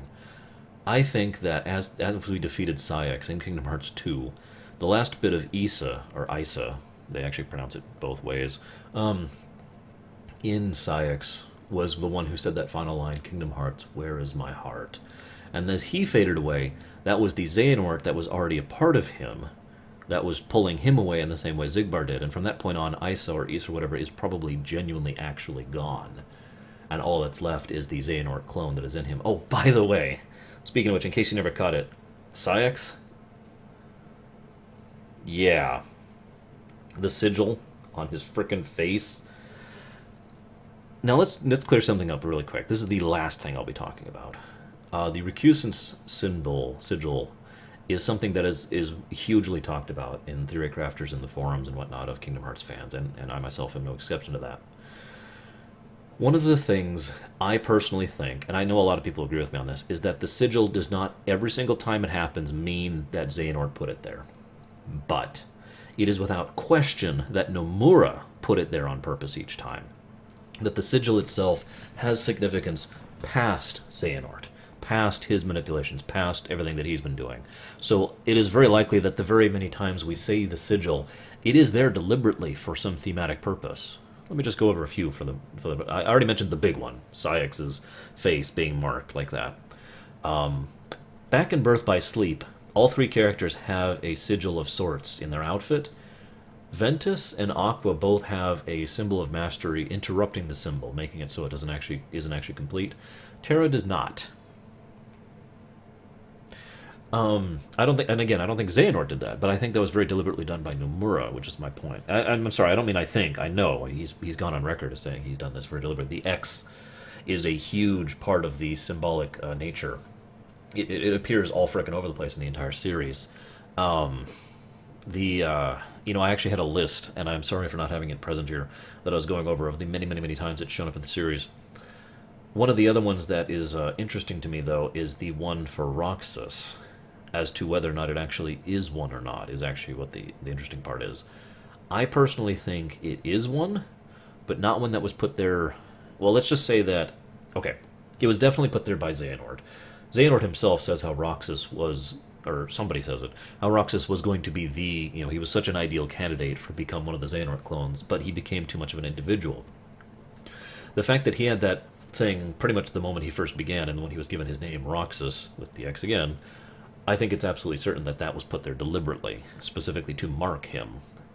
Not necessarily mark him in the way of, I'm going to use that to track you, like they do in Dream Drop Distance. It's very likely that not all of these examples, even the ones that are done deliberately by Xehanort, are there to track the person. It's more of a symbolic thing. I have marked you. This is, I will take you in due time. You will become, one of my 13 darknesses, that kind of a thing. I'm sorry, I don't remember all the others. But I really wanted to point out that the... put simply, when you really think about the mythology of the series... I'm sorry, there's one other one I want to point out really quick. It's pretty obvious. Remember, this emblem was designed by Ansem the Seeker of Darkness, a.k.a. Xehanort. And of course, the one in the Nobody symbol is also very obvious. Moving along. One of the things in the overall mythology, in the premise of the series, is the idea of balance and, the 3 points, right? That is everywhere. That is absolutely everywhere. I could do an essay about that. But this emblem emphasizes that so well when you really think about it, because it's very balanced against itself. It's very... I suddenly can't think of the word. Not parallel. Oh my god, I can't think of the word. It's balanced against itself, aesthetically. It's something that is representative of the idea of... Well, if you think about it like this way, think about like this one being darkness, right? And this one being light. And this point in the middle here is where they connect, the in-between. All 3 points are actually representative within this symbol, within the X. And of course, I could go into what the Chi symbol actually means in Greek, which basically kind of personifies this, blah, blah, blah, blah. The point being, really, this is something that Nomura has got on record saying he has been doing since the beginning on purpose. However, he has also admitted he didn't know how far it would go when he first started. I talked about this way back in Kingdom Hearts 1, about how they made Kingdom Hearts 1 and they didn't know if it was going to be a series. So he did this whole X thing deliberately and constantly, but he did it just because he liked the symbolism of it and the Chi nature of it, using the Greek letter, excuse me. But then he decided, okay, we're actually doing a series. That's when he fleshed this out. That's when he made this significant of the series, of the concept. And basically the whole Kingdom Hearts series could be emphasized by that one recusant symbol. Now, absolute last thing I'm going to talk about, I swear. Kingdom Hearts 3. Obviously, Dream Drop Distance is the most recent game. Like I said, it very much is the Empire Strikes Back of the Kingdom Hearts series. Well, okay, not like that. But I mean, it builds up everything. It ties absolutely everything from the entire series together and says, okay, we're now ready for the finale, which is Kingdom Hearts 3. I really hope it's going to be good. Because I'm not sure it's going to be. I don't mean to sound cynical or pessimistic, but the odds are better that it will be bad than they are that it will be good. And I'm really, really hopeful. It's coming out on a system I don't even own, and I'm not even sure if I'm going to be able to own when it comes out. I'm just really, really worried. I'm curious what you guys think. We know so little about it. We also know that they're not even fully working on it yet, that only some of the team's working on it. And that's basically all we know. If any of you have any thoughts, feel free to share them as always. Otherwise, I guess I'll see you whenever the next one comes out.